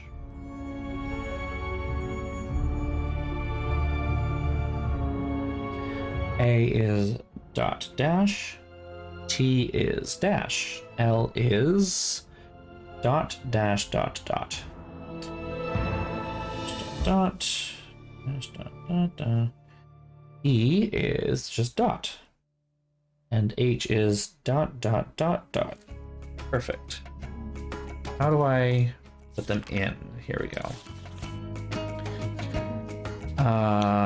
Press the connect button. All messages sent using Morse code, 1 letter at a time. Compose each letter by pressing either a dot or a dash. On Morse code keyboard. Once you have finished composing a letter, press send.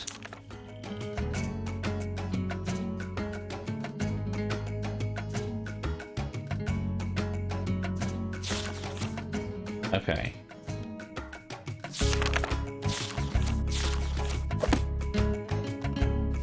Let's do this. Our frequency is 2 7, 3, 1. Transmítelo ahora. All right. We've got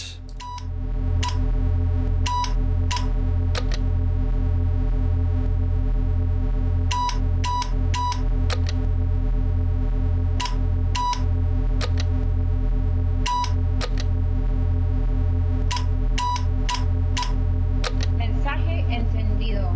Transmítelo ahora. cool. I think that's work.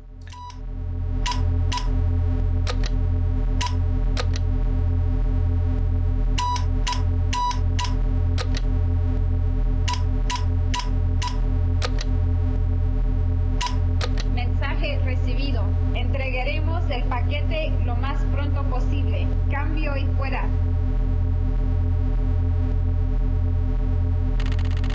I think that's it.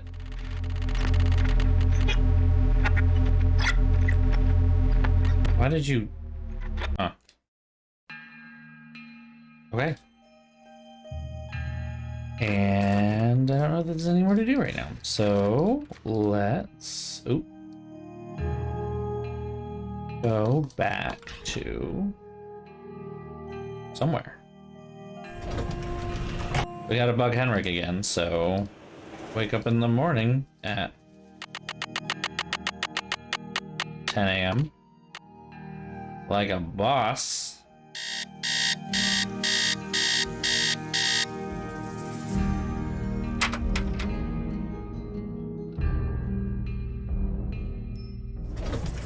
To the hospital. Fuck. Alley orientation in progress? Fuck.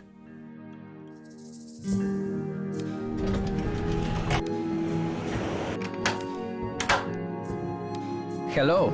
I should get back to the museum. Yes, you should.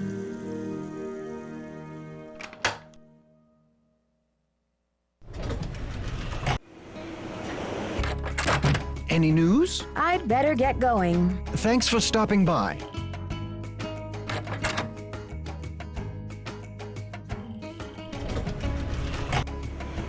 Ooh.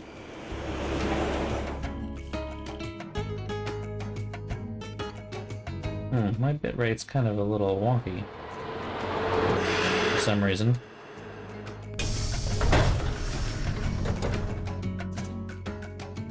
Wonder why.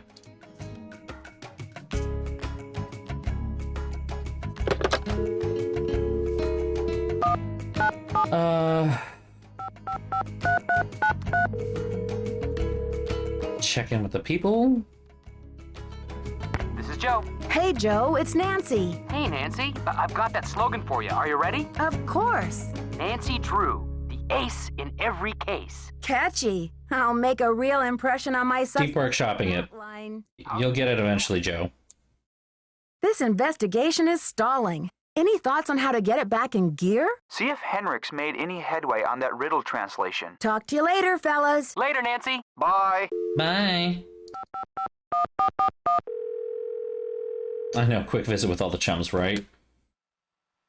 Boswell, Jackson, and Rose, how may I direct your call? I wonder why my... Rose, please. I'm sorry, but Mr. Rose is out of the office. Would you like to try back later? Sure. Thank you for calling Boswell, Jackson, For and some reason, my stream preview, like, hates me right now.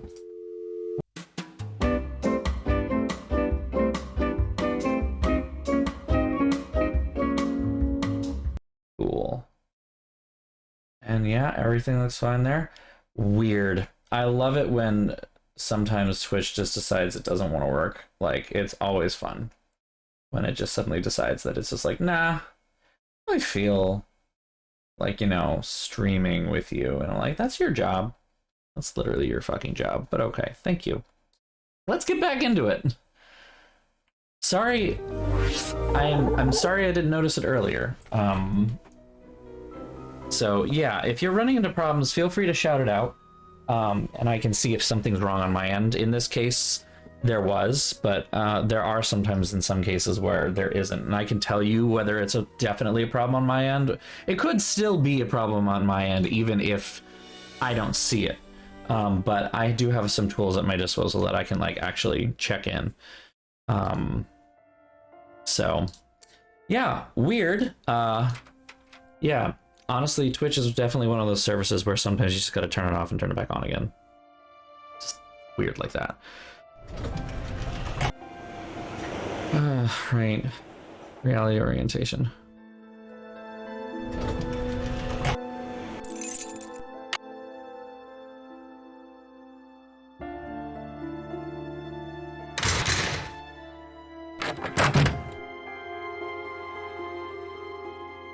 Ah, package. Oh, that's a face.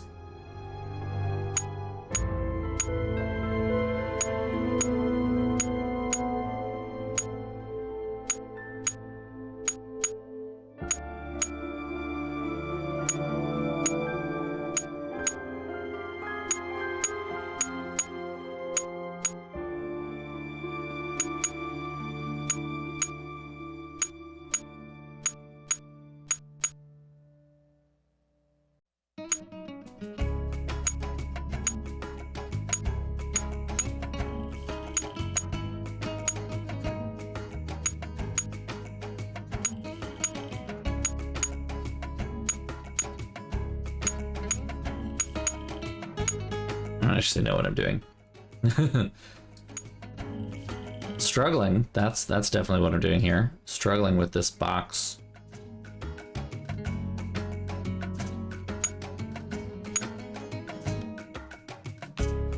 Wait a minute. Hold on. I think there's something in the museum about this.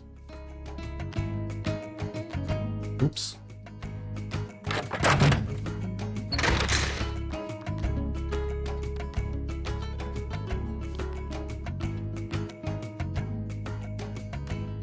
Right.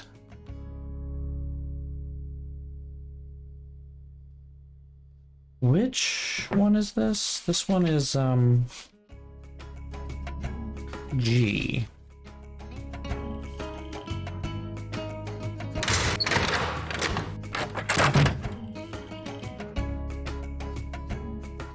Can't listen to him anymore? Okay, never mind.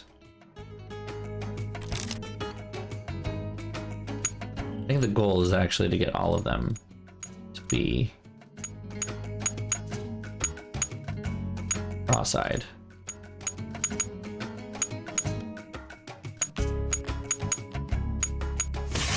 Yeah, I was right. Okay. Hello. It looks like a rabbit carving.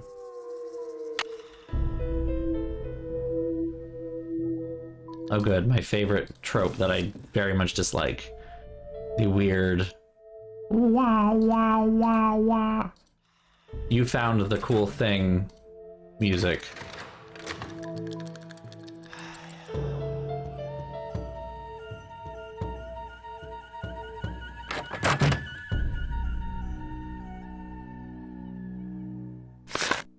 Do I still have... There are people's names I need, or numbers. I think I can try calling and figure out what's going on with things that I asked about. Maybe. You have no voicemail. Press 9 for an outside line. Okay. 202-555-99. Oop. Take that. You have no... 1-202-555-9963.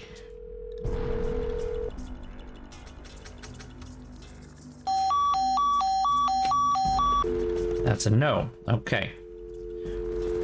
1-785-555-7279.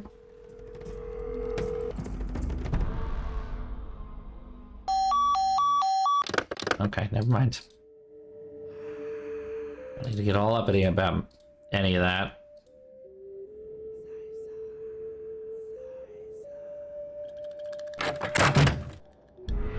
Maybe Henrik is out of his reality orientation moment.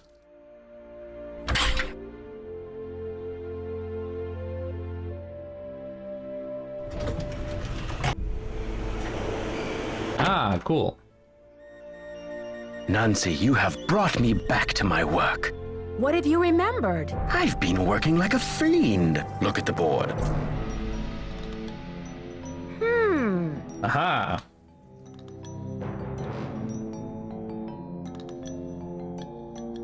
Curse upon you who holds this terror, the evil deeds of the whisperer of silent secrets remain undead. What in this prison of rock, stone? Okay, what? Broken only when the four corners of the world are bound together, when the first king ascends the throne again, when the last Copan fool has labored till the end of time. Something to do with the plot at the museum, Nancy. I'm sure of it. What is the prison of stone? It's a tomb. Pakal called it a prison because it was designed to prevent the Whisperer's soul from entering the underworld. Why did Pakal want to imprison the Whisperer's soul? The Whisperer came from a distinguished line of royal scribes. I can't seem to remember her name, but I do recall that she wrote an account of Maya history that greatly angered Pakal because of the way it depicted his ascent to the throne. What did the scribes say? So fragile men being fragile. When he came to the throne, Pakal claimed to be divinely appointed the first true authentic king of the Maya. Then the Whisperer came along and wrote that Pakal was only king because his mother pulled some strings. It was quite a blow to Pakal's image. I mean, she spoke truth to power, so... What happened to the scribe's writings? Pakal swore that the Whisperer's words would never see the light of day. He put her body, her soul, and her writings all in a tomb and locked it up tight. Wait, Henrik, a prison of stone? We're not talking about the monolith, are we? That's the idea. Does anyone else know about this? Good question. I'm certain that there's a dirty rat trying to get into that tomb. This is where my memory fizzles out. If I could only figure out why I took the Pakal. Do you think there is anyone I can trust? Please don't breathe a word of this. There's too much at stake. Henrik, I received a note from your friends in Copan. I've got the Copan Fool key. I still need the Pakal, though. How's your memory? The tomb. Nancy, I hid the Pakal carving in the replica of the Pakal tomb at the bottom of the temple exhibit. Huh. Now, how did I think of that? And another thing, you'll need to get past that computer quiz. Sonny set it up with an impossible question. No one knows what Pakal was afraid of, but Sonny was petrified of the Coatamundi. It's an ornery bandit with a narrow snout and a long ringed tail, much like a raccoon or a polecat. He was afraid of raccoons, haha. Have you ever been part of a smuggling racket? I don't know. Can you tell me what the password is to your disk? You're asking the wrong amnesiac. You rest up. I'll be back. Be careful. Okay, we got things. Let's go. Back to the hotel, please and thank you.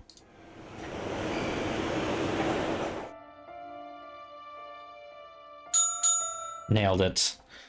Alright, what do we got? Notes. Bull. Stick ball game. Matchmaker. Aha!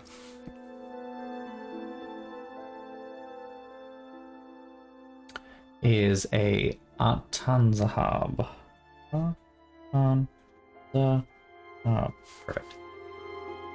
Perfect. Check on the scene. Greenstone. Prison of Stone. Prison. 6 separate keys. All scattered. Check them down so someone else knows about this. The Whisperer.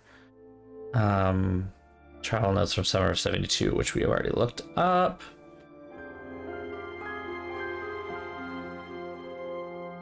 Numerous pieces lost in recent Chaco Canyon Cultural Center heist. Aha. Rutherford interview. Herself. Bishop Diego de Landa. Daddle, Henry Albert Daddle.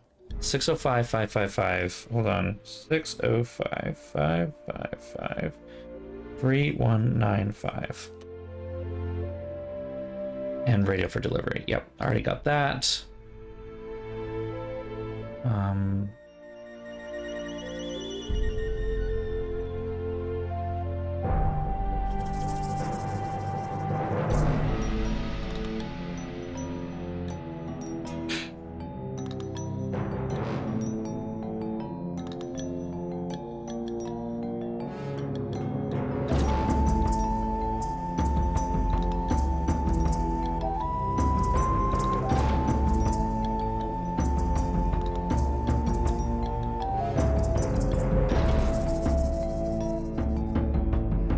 Snake and no huddle. Okay.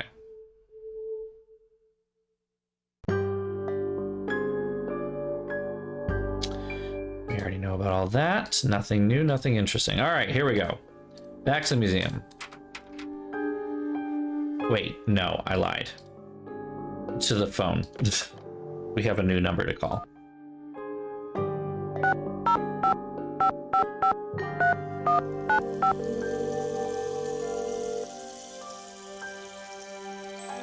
Daddle residence. Hi, may I speak to Henry Daddle, please? Speaking. Mr. Daddle, my name is Nancy Drew. This is a long shot, but I'm calling regarding a Maya artifact that was bought at auction in 1898 by one Henry Albert Daddle. Does that ring any bells? Sure. Henry Albert Daddle Sr. was my great-grandfather. The funny thing is, Talking about the jade carving, right? this is Exactly. Wow. Ned. This is Ned's voice actor. It's a lucky life, if you ask me. So what can I do for you? I'm investigating a recent rash of thefts around the country involving similar Maya artifacts. Any information you could give me about the one your great-grandfather bought would be very helpful. I see. Well... It's like Ned with a slightly different accent. But my daughter, Penelope, was so intrigued with it that I gave it to her. I'm sure she'd be happy to talk to you about it. Why don't you give her a call on her line? It's 5... Her line. 3197. Will do. Thanks, Mr. Daddle. My pleasure.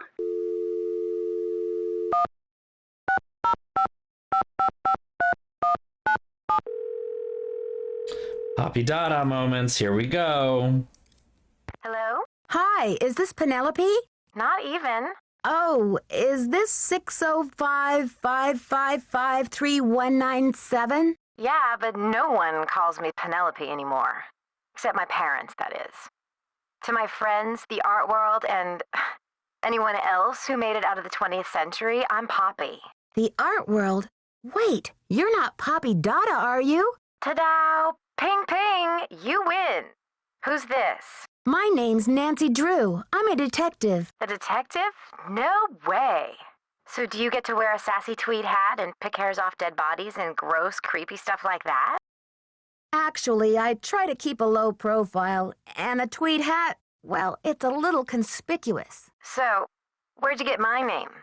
Don't tell me I'm like wanted by the FBI or something. That would be too scandalous.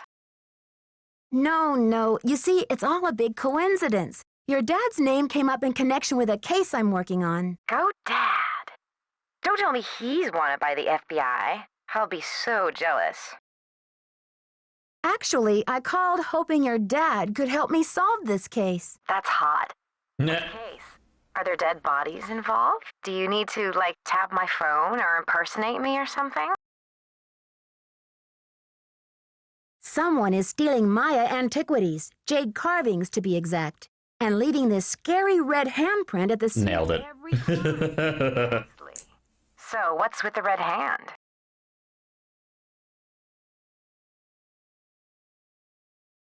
It seems like some kind of threat, but to whom? And what is this thief really after? It's more than money, I'm sure of it. Drama.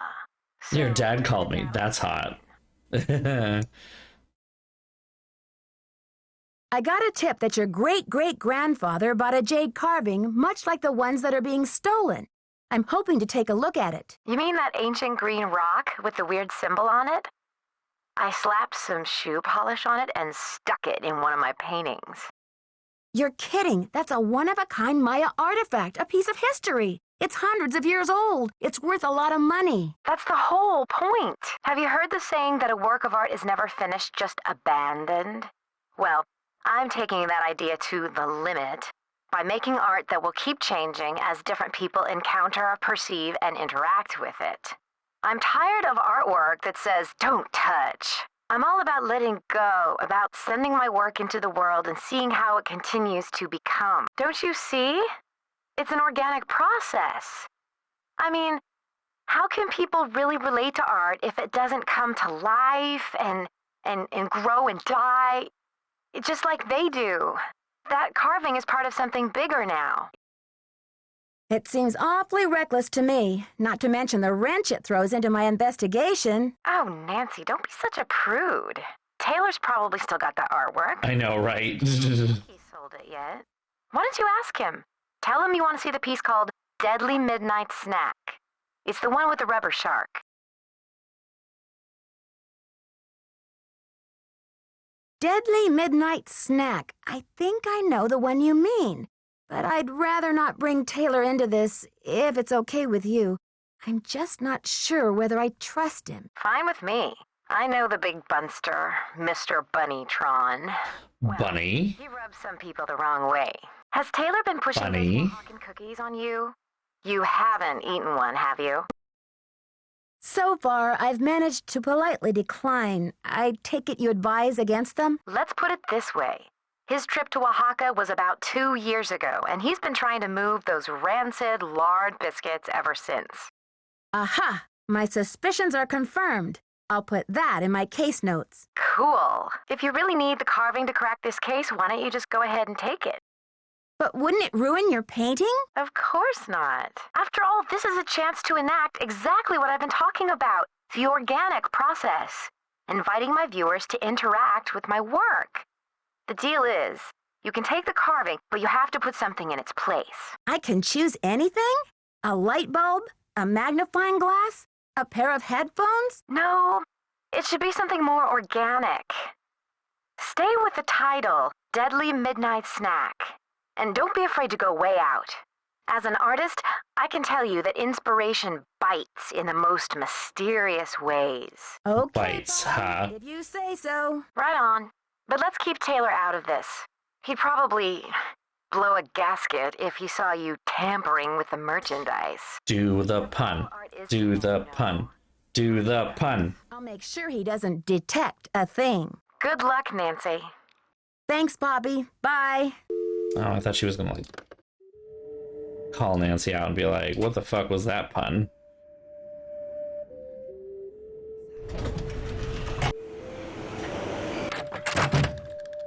May I take a closer look at that wacky Dada painting? Be my guest. I just had a call from Poppy this morning. She says she's in a really creative period right now. I said, please, sweetie, if you get any more creative, they're going to lock you up. Pardon me a moment, Nancy. I'll be right back. I hope.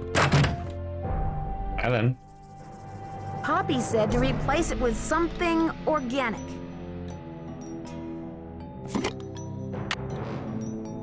Rancid lard biscuits. Poppy said to replace it with something organic. See, you've got a little face on it. Look at it. If he's not here, can I... No. Nothing to be done? That's it? That's it. Alright, moving on.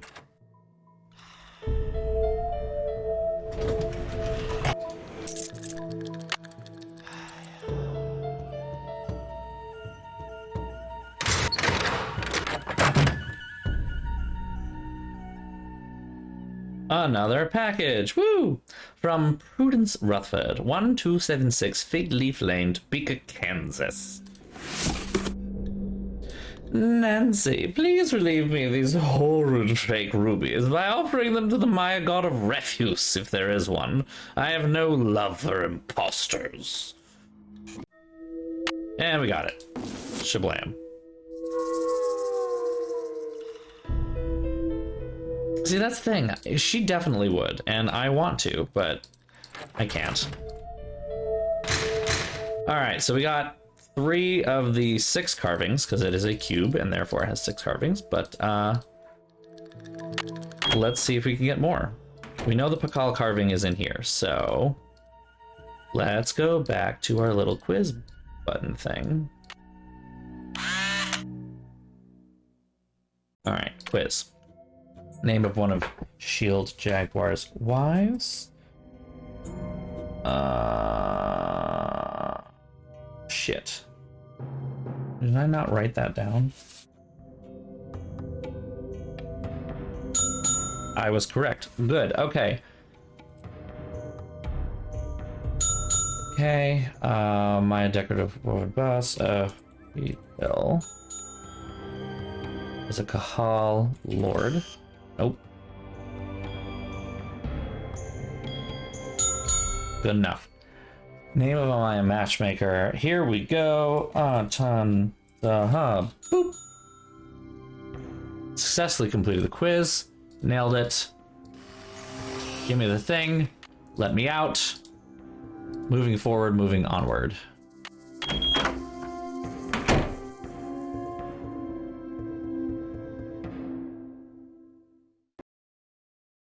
Cute.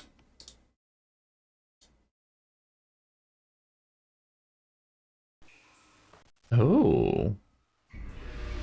Very fun. Now, this is where we could know things, but we could also just guess and hope for the best. Okay, so that's the Jaguar God.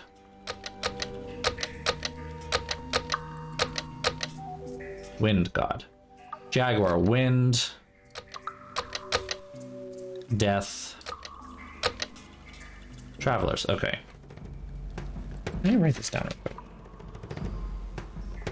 Jag, wind, death, travel, shell.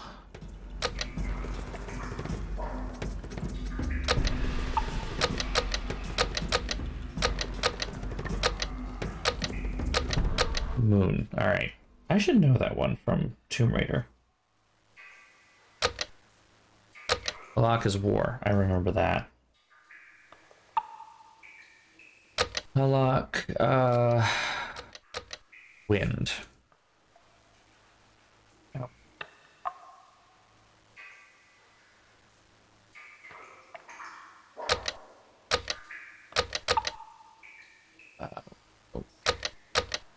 Oh, that's not wind.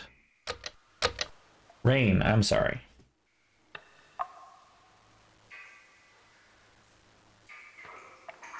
Okay, rain. Sun. And then I'm guessing wind. Okay, no. Corn, I'm sorry. I already had wind on there. I'm dumb.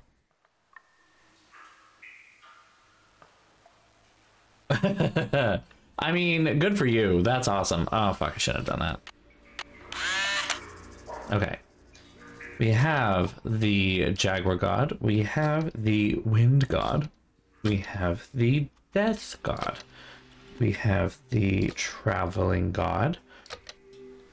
We have the Moon Goddess. We have the War God. We have the Rain God.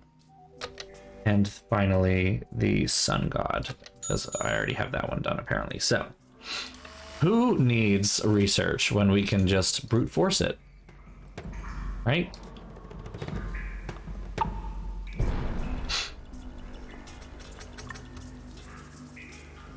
Cute.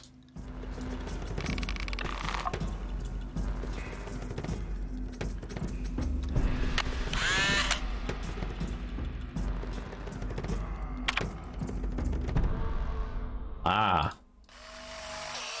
There's another activity that I missed.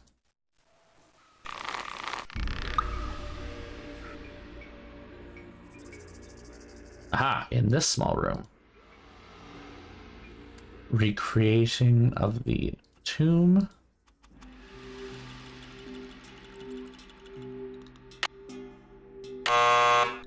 Womp.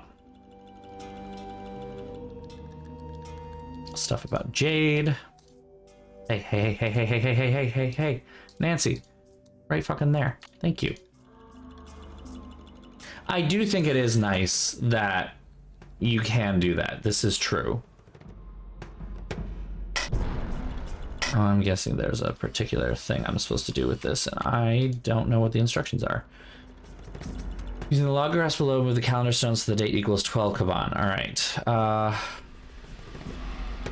Kaban is this wiggly thing.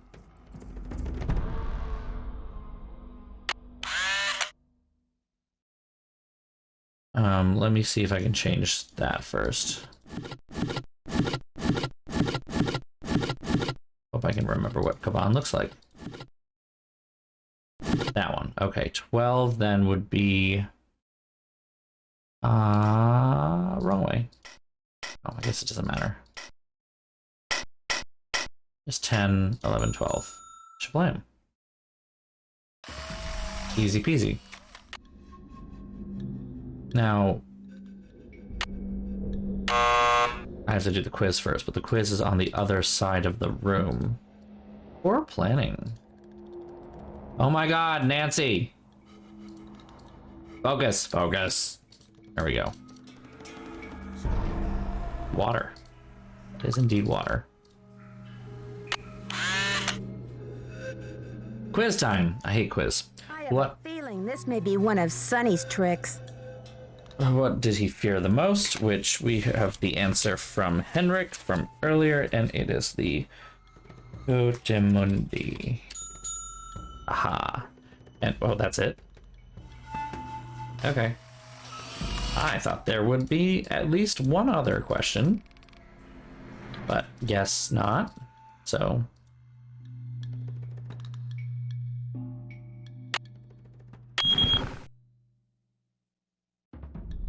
Aha!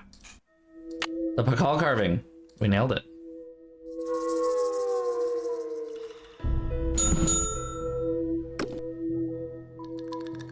Woo. Thanks for the glow stick. That's just fabulous. It needs a car.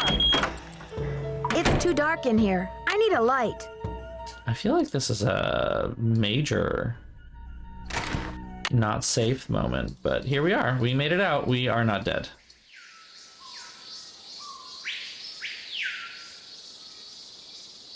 We finally found the Pakal carving, and it's safe because it's in my pocket, which is definitely safe. You have no voicemail. Call Franklin Rose and be like, all right, get her out of jail. She's not in jail, but you know. Boswell, Jackson, and Rose. May I speak to Franklin Rose, please? Who may I say is calling? This is Nancy. Who, may I say, is calling? Nancy, how's your investigation coming along? I'm making good progress, and the Pakal carving is safe and sound. But I'm afraid I can't tell you everything yet. What in the world are you talking about? I'm sorry, but I can't explain everything now. I'll take good care of the carving, I promise. What can I say, Nancy? I don't like it. I don't like it one bit. Do what you have to do, but let's get this mess cleaned up, all right? So you'll call Joanna and invite her back to work? I'll call her right away. I do expect 2 days of pay at the curator salary, however. I hope you know that. Thanks, Mr. Rose. That's what I'm here for. Alright, she owes me her fucking life because I gave her a job back, so I hope she recognizes that.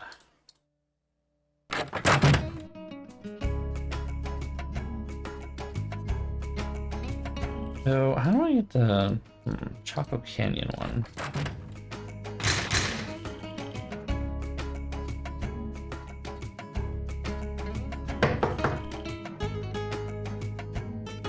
Makes sense, but you know.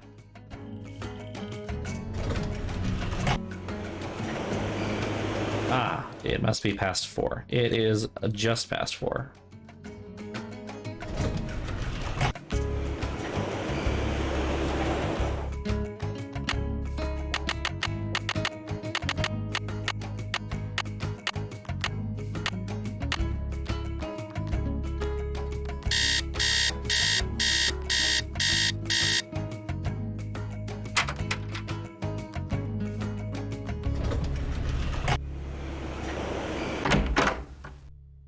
Good afternoon, young lady.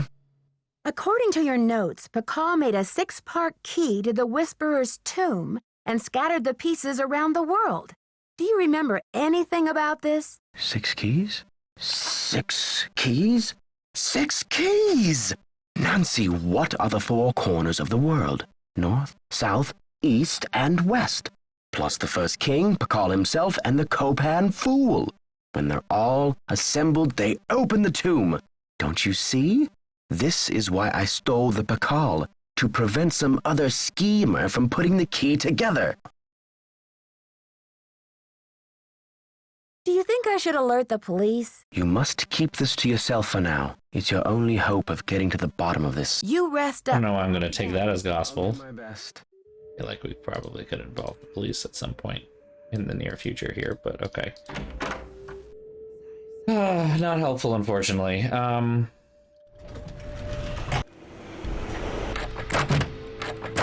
Any news? I'd better get going. See you around.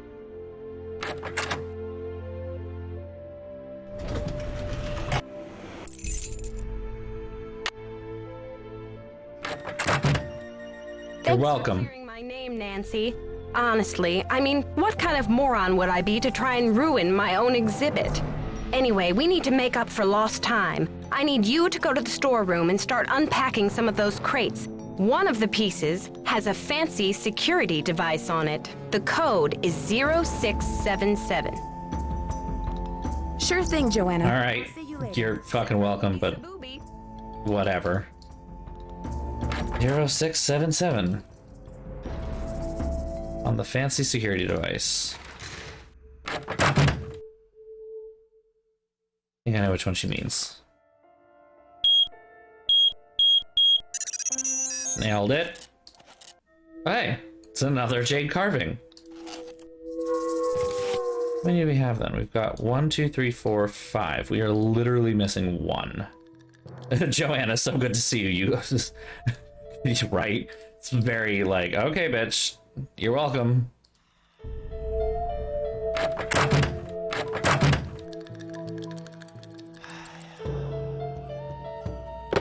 You have no voice.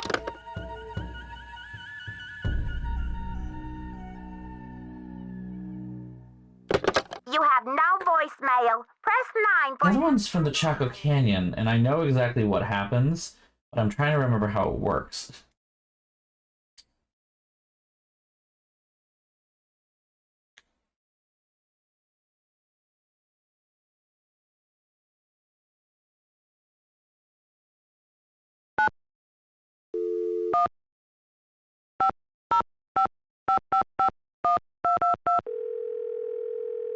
There we go.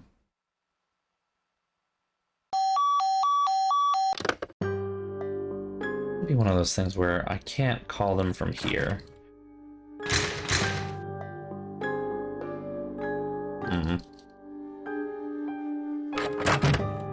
Need something? I've got work to do. See you around. I like how Nancy's just like traipsing around DC with like one of these carvings sold for $1 million.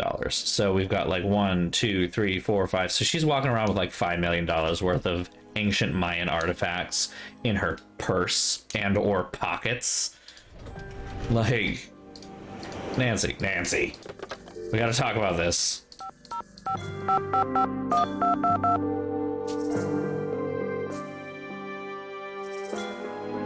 Chaco Canyon Cultural Center. Here we go. Hi, this is Nancy Drew calling. Hi, Nancy. It's Sheila. What can I do for you? I've just got to get my hands on a replica of that jade carving you lost. Do you have any ideas? Not off the top of my head, but maybe one of my staff will have a bright idea. I need some time to ask around. Can you call back later? Sure thing. Feel free to call if you have any more questions. Can I call back now? I think you're like the only lead I have, so... Chaco Canyon Cultural Center. Hi, this is Nancy Drew calling. Hi, Nancy. It's Sheila. Well, we racked our brains. It took 2 minutes. Came up with the original box that the carving was packed in. The piece was encased in a tight foam cast to prevent damage during shipping. I'm not sure how much good it'll do you, but I can send it to you if you like. That just might work. Henrik left Beach Hill as his forwarding address, so I know what to do. I'll send it express. Thanks a million, Sheila. Good luck with your investigation. Let's see just how expressed, right? We're gonna see if this even works. I don't think it will. I think we might have to make time go by a little bit.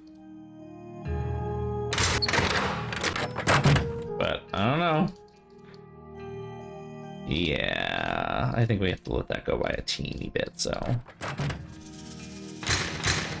Because we're literally, I think, end game. Like, this is the last bit. We get this, we're done.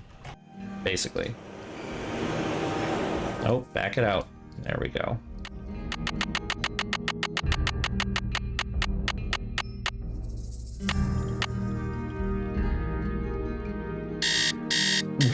Right, she's literally walking around DC just like holding them on the fucking metro.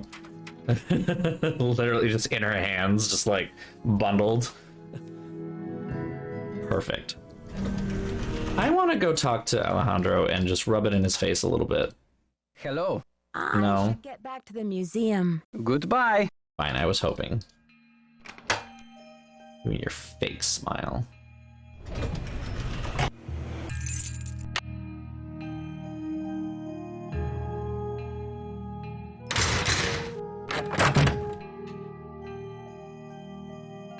Hey, we did it. Okay, I'm gonna grab this. It's good, and there happens to be a thingamabob that I know. Don't mind me, just carrying some priceless artifacts across town to go talk to an amnesiac about a theft that he did to protect these artifacts from being stolen, which is why I have them and not the museum that either paid for them or has loaned them or whatever.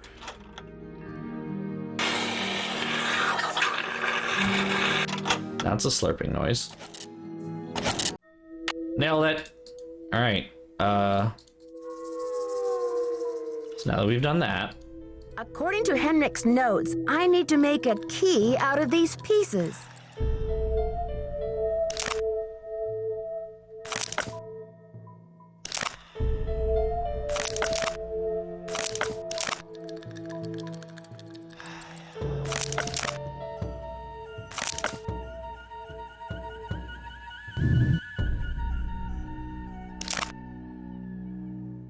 Nancy, why are you being weird about this?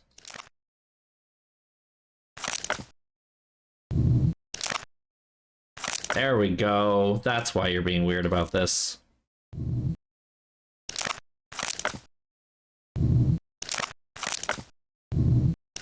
Now I have the key.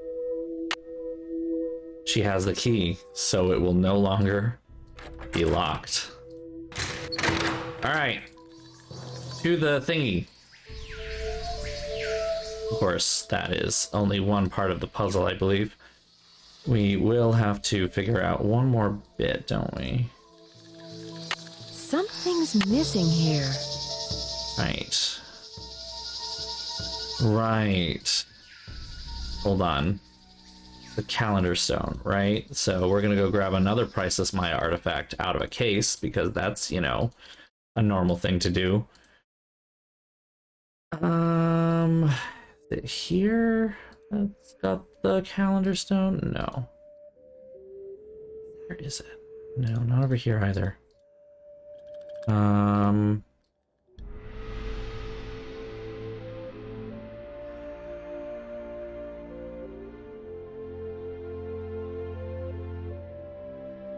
I know there's one in an exhibit somewhere, I just can't remember where it is. Aha! Here we go. Wow, just these are heavy. borrow these. I'm not sure I can hold on to these stones for very much longer.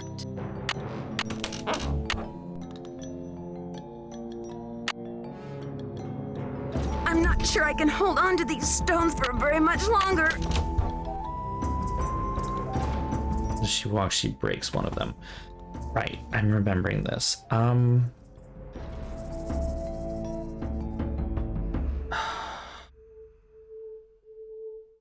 It's locked. I'm remembering this, and I'm forgetting how to deal with it.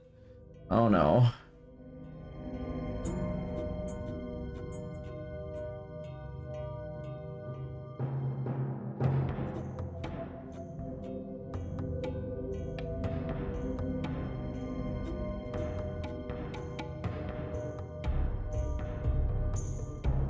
Oh. Okay. I'm not sure I can hold on to these stones for very much longer. I thought Put these things down. there was like a... Shit. Fuck.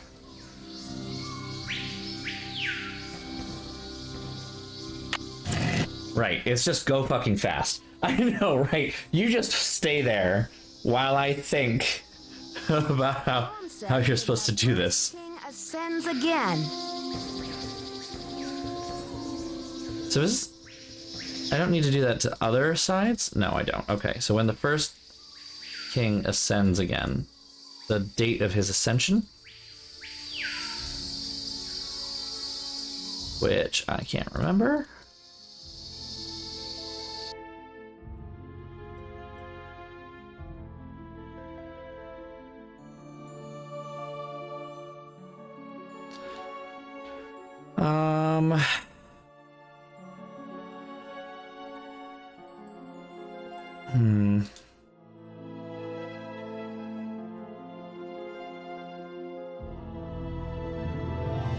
Shit.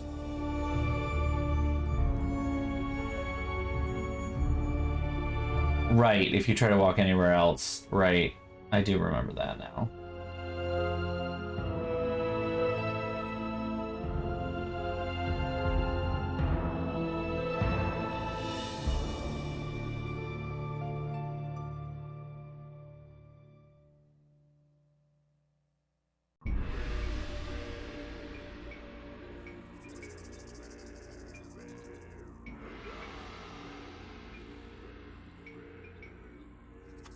Okay.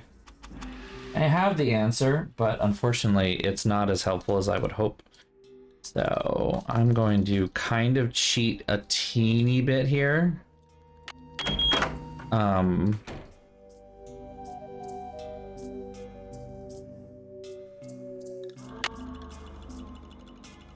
Nancy? Thank you. It's locked. It is locked. Well, you need to use the card key to unlock the locked door.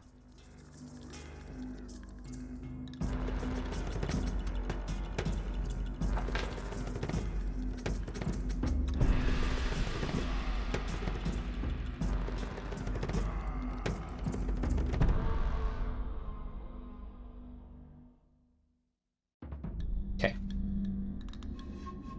Teeny tiny little cheat moment, because I know the answer, but I am going to look up the answer to... Perfect. Nailed it, Nancy. I like how she falls on the fucking thing. Good job. Good job.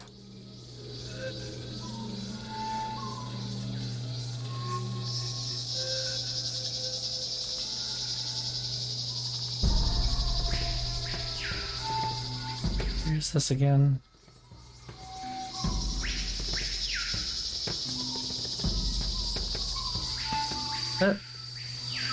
No.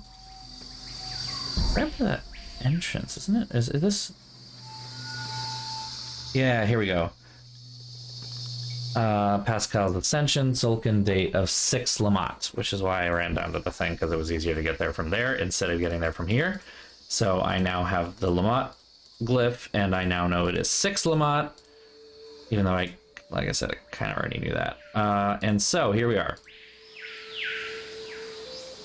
Start by finding the Lamont glyph right there, and then 6.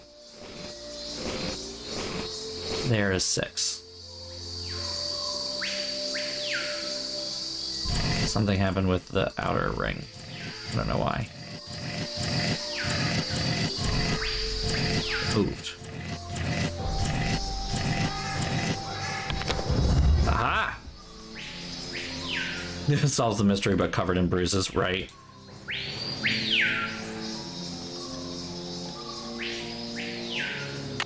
I'll have to choose which side of the cube goes here. Shit.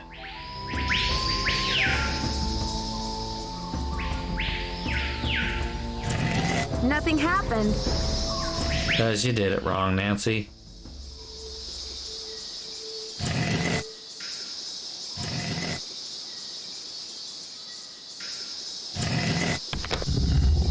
Nailed it. Next.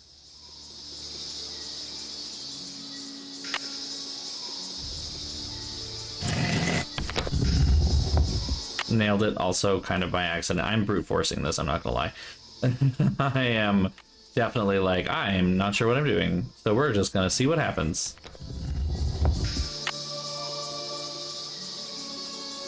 This should be the last step.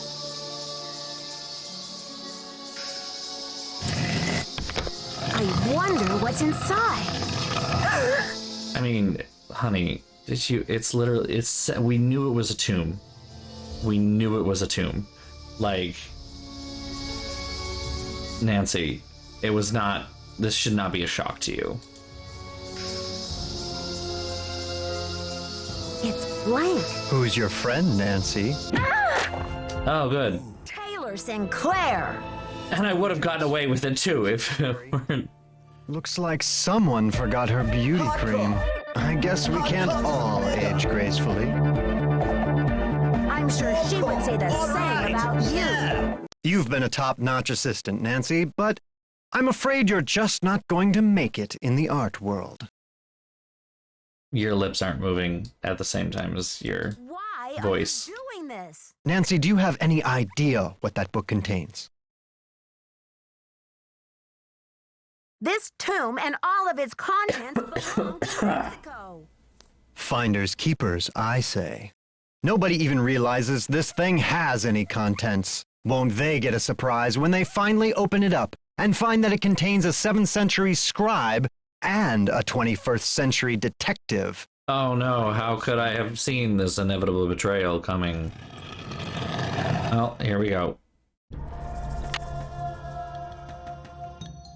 Something's missing here.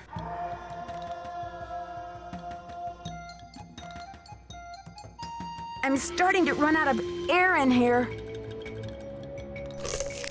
Ooh, yummy.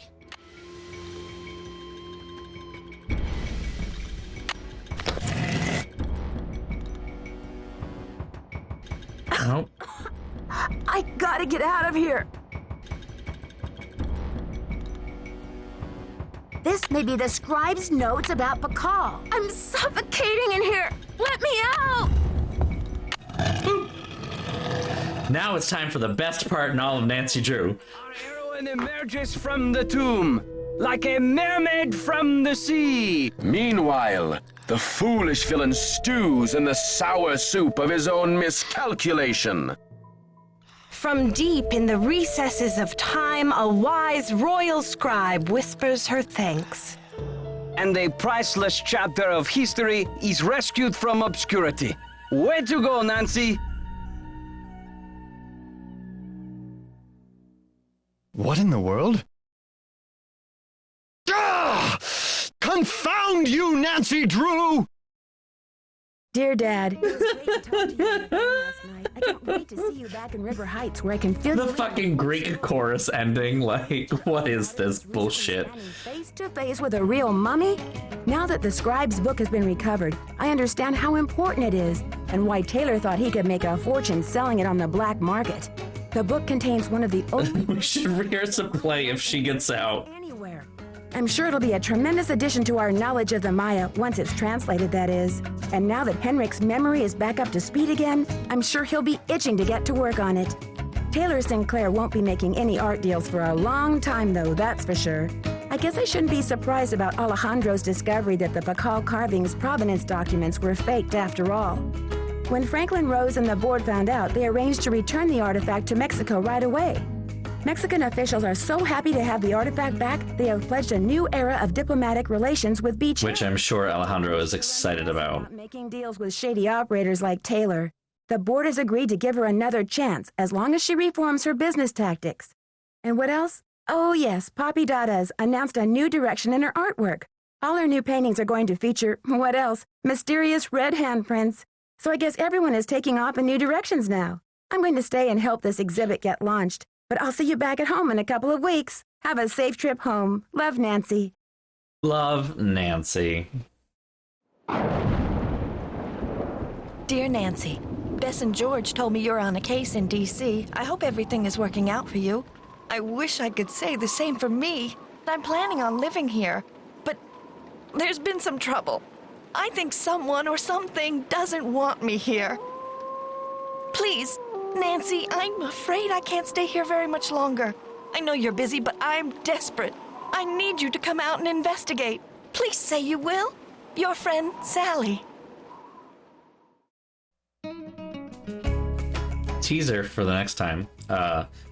Giving you very little actual information, but it's Ghost Dogs of Moon Lake.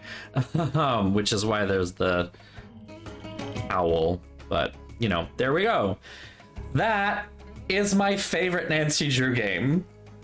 Secret of the Scarlet Hand. I literally don't have anything else to say about this. Like, it's fucking bizarre. At the end right there, it like goes right off the deep end, and that's honestly a point in its favor in my mind, because it is like, what the fuck was that? But they just like glaze right over it. They do not address the elephant in that room at fucking all, and that's why I fucking love it. It's actually kind of educational. I have joked several times, but like when I played Nancy Drew Nancy Drew Shadow of the Tomb Raider, Jesus fucking Christ, I would love a Nancy Drew a Nancy Drew and Lara Croft crossover, like, please.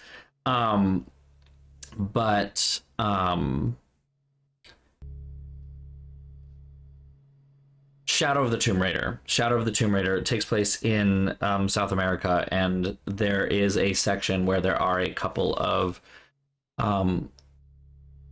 Mayan puzzles with just essentially their number system. It's not really about calendar stuff, but like I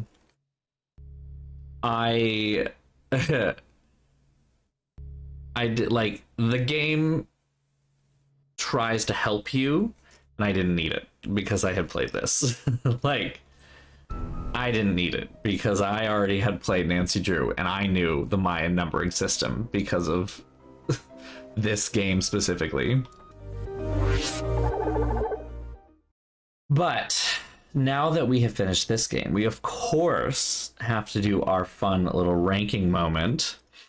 So give me just 1 second to go ahead and pull that up. Our tier maker moment. We're gonna start with the soundtrack ranking. To remix this list button because it's done. There we go. Change the background color because it's dumb. Go. And it's already zoomed in, so we're good on that front.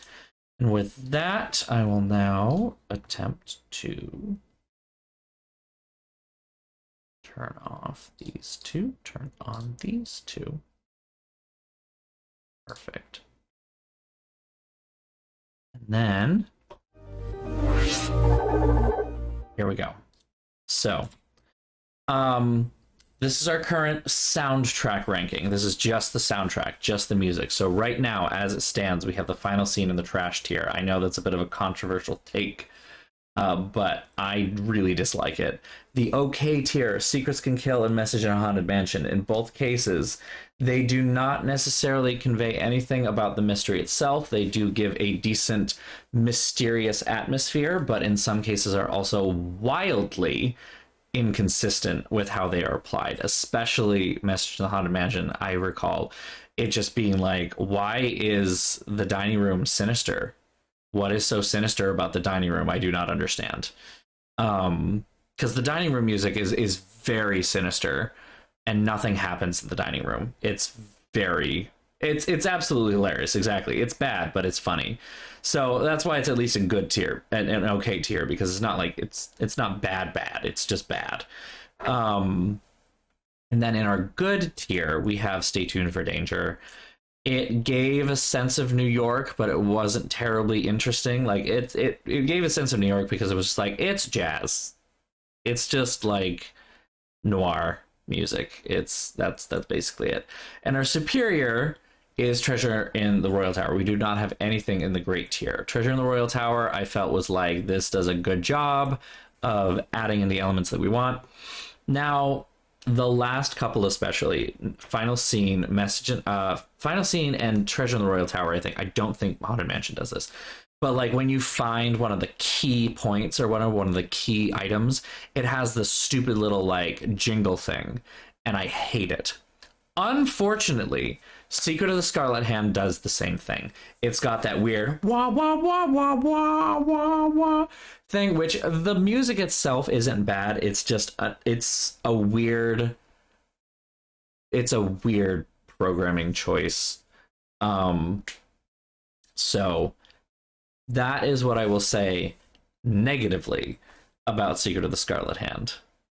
Because the rest of it is fucking fire. Like, it's fucking amazing. Honestly, it is one of my favorite Nancy Drew soundtracks, hands down. I love all of the tracks that are on it. There's like the like really Mexican, like just groovy one that I really like. All of the like atmospheric ones, the mystery ones, the ones that make you feel kind of like nervous, they're all really well grounded in making it feel like, oh yeah, no, this is about what this game is about. And so for me, Secret of the Scarlet Hand is 100% in our superior tier, to the point that I'm even going to move it in front of Treasure in the Royal Tower. I think they're pretty close for me personally, but like Secret of the Scarlet Hand is a little bit ahead, if I have to say so, because it feels a lot more interesting than Royal Tower does to me. So that's what I say. We're going to go ahead and save that. Doot. Okay. So now we will go back to my account and we will delete the one that does not have that. It's not the greatest system, but it's what we got. So, and now we have the ranking of the game. All right. So quick recap on this one. Let me actually just quickly, because this is another, again, dumb things that this system does. So quick recap here. We have the final scene in Trash. That's fair. Honestly, yeah, it's such a good soundtrack for me, and I will groove to whatever that like Mexican theme is. I will fucking groove to it because I love it. So this is the game one. We've got final scene in our Trash tier. For me, it was just like a lot of forgettable characters or pastiches of characters even. And there wasn't a lot. Like there was a lot of information on like the history of magic in the United States, stage magic in the United States, but you're not required to learn any of it. Like at no point in the game do you really have to learn much about stage magic, which is kind of too bad. And so for me, it just kind of misses a lot. And then, yeah, the weird 3-day mechanic, but you can't control the time thing like you can in Stay Tuned for Danger, Message in a Haunted Mansion, and Treasure in a Royal Tower. It kind of falls flat for me a lot. I don't like the final scene very much, which is why it's in Trash tier. Okay, Secrets Can Kill and Stay Tuned for Danger. I've kind of been over this already, but in both cases, they're pretty solid attempts at games. They're not quite there. They don't really feel like Nancy Drew games quite yet. So in some ways, Secrets Can Kill, I think, is the weaker of the two. I guess I can remix this a teeny bit to move Secrets Can Kill over. Secrets Can Kill is the less bad. It is the worse of the two. Just because it was very clearly their first attempt. They didn't really know exactly what they were doing. There are a lot of two-dimensional characters. that pun is not intentional, actually, but I am very happy I made it anyway. There are two-dimensional characters in Secrets Can Kill. And the soundtrack, as we've been over, is kind of fine. Stay Tuned for Danger, I put in the okay category, if only because it, again, just doesn't quite feel like it's there. And this one especially, like, we're at the point where there should be something educational, and there's nothing. Like, are you trying to teach us about how TV production is made? Because you didn't do a good job, if that's the case. Yeah, I can understand why SCK and STFD, are your least favorites. It makes sense. I'm not going to begrudge anyone for having a different tier list than I do for certain, and I can certainly understand when they're close but not quite the same. Message in a Haunted Mansion is our C tier, our good tier, or I'm sorry, our B tier, our good tier. It's a solid game. It's definitely Nancy Drew is what it is. It is finally a Nancy Drew game. It still doesn't quite hit all the right marks. There's not really much of an educational thing. The characters are kind of boring and really fucking forgettable. The crime itself is kind of boring and forgettable. It's like they had a vibe for a Nancy Drew game and then kind of nothing else, which is why it's good, because it's got the right vibes, but it doesn't have the content to back it up. So it's just in good tier. Our great tier was Treasure in the Royal Tower, the last game. It was what I think truly feels like the first true Nancy Drew game. It's got all the right elements. It's got wacky characters that you can remember for the most part. One person in particular you cannot quite remember because she is just not terribly interesting. Lisa is a boring character and kind of shit tier, if you ask me, as far as villains go. Change my mind. And I won't pretend that stupid French fuck downstairs is good. He's annoying, but he's at least decently written. Charlie's eyes that look in opposite directions. Truth. So, okay, right, yeah. I was gonna say, wait a minute. But yeah. Like Hotchkiss, fucking gold tier, like top tier character creation, writing, probably my favorite character in all of Nancy Drew, easily. Like, I fucking love Hotchkiss. I am a huge Hotchkiss stan. The story behind it is pretty good. The attempt to educate is decent, even if it's kind of fictionalizing history. They at least made an attempt. So that's why it's kind of great tier and not superior, because it's not perfect. There are some problems, and the mechanics have some struggle too in there as well. So finally, we come to Secret of the Scarlet Hand. Where are we putting the game we just played? Well, again, I'm biased, but this game's fucking perfect. I mean, don't get me wrong, it does have some problems, I will say. There are problems, but to me, the problems only enhance it to some degree. First of all, kind of like CJ, you said, like, it's wacky, schmacky, fantastic, beautiful, educational, riveting, character-driven, etc. All of those things, highly agree. It's got a great soundtrack. It's actually educational and actually teaches you things that are actual information. So, it's got characters that, while they are all kind of annoying, except for Henrik, he's the only one who's actually not truly annoying, but he is frustratingly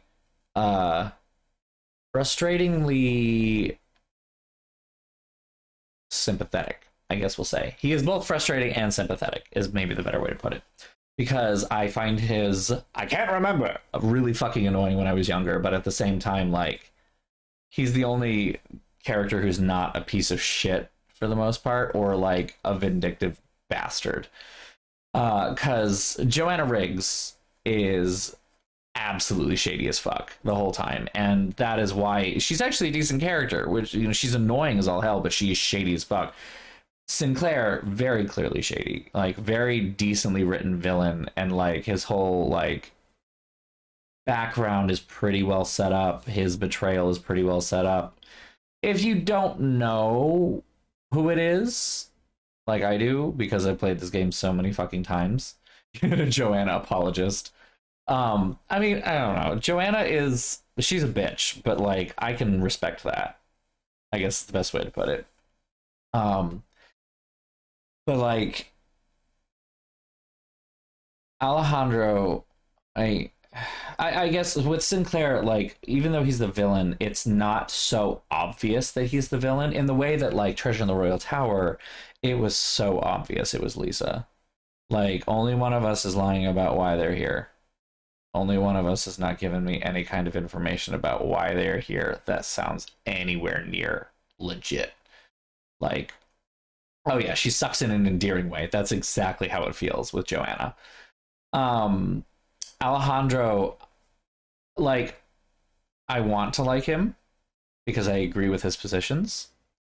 However, his fake ass plastic smile, his like tit for tat blackmail bullshit, I ain't for that. No, I'm not for that. So Alejandro gets a bit of a shit list for me. Let's see.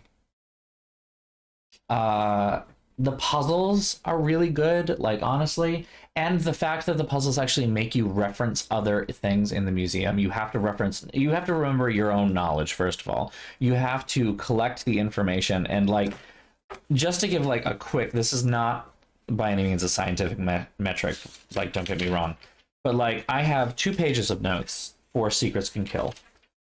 I have, no notes. Oh, I'm sorry. I lied. I didn't write it down. I have 1 page of notes for Secrets Can Kill.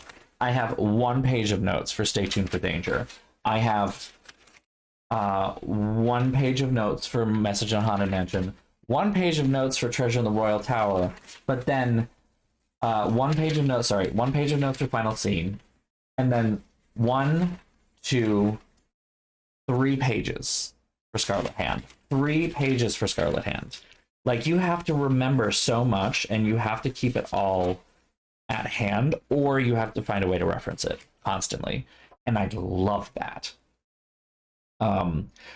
Right, and I love the whole, like, plot lines that they put in. Like, there was a crime that we witnessed and were investigating, and then we find out that the crime was done to prevent a bigger crime that we then have to essentially commit our own crimes, right? Stealing these jade carvings or finding ways to get replicas of these jade carvings to then solve this ancient puzzle before someone else does. It's like a race to the finish.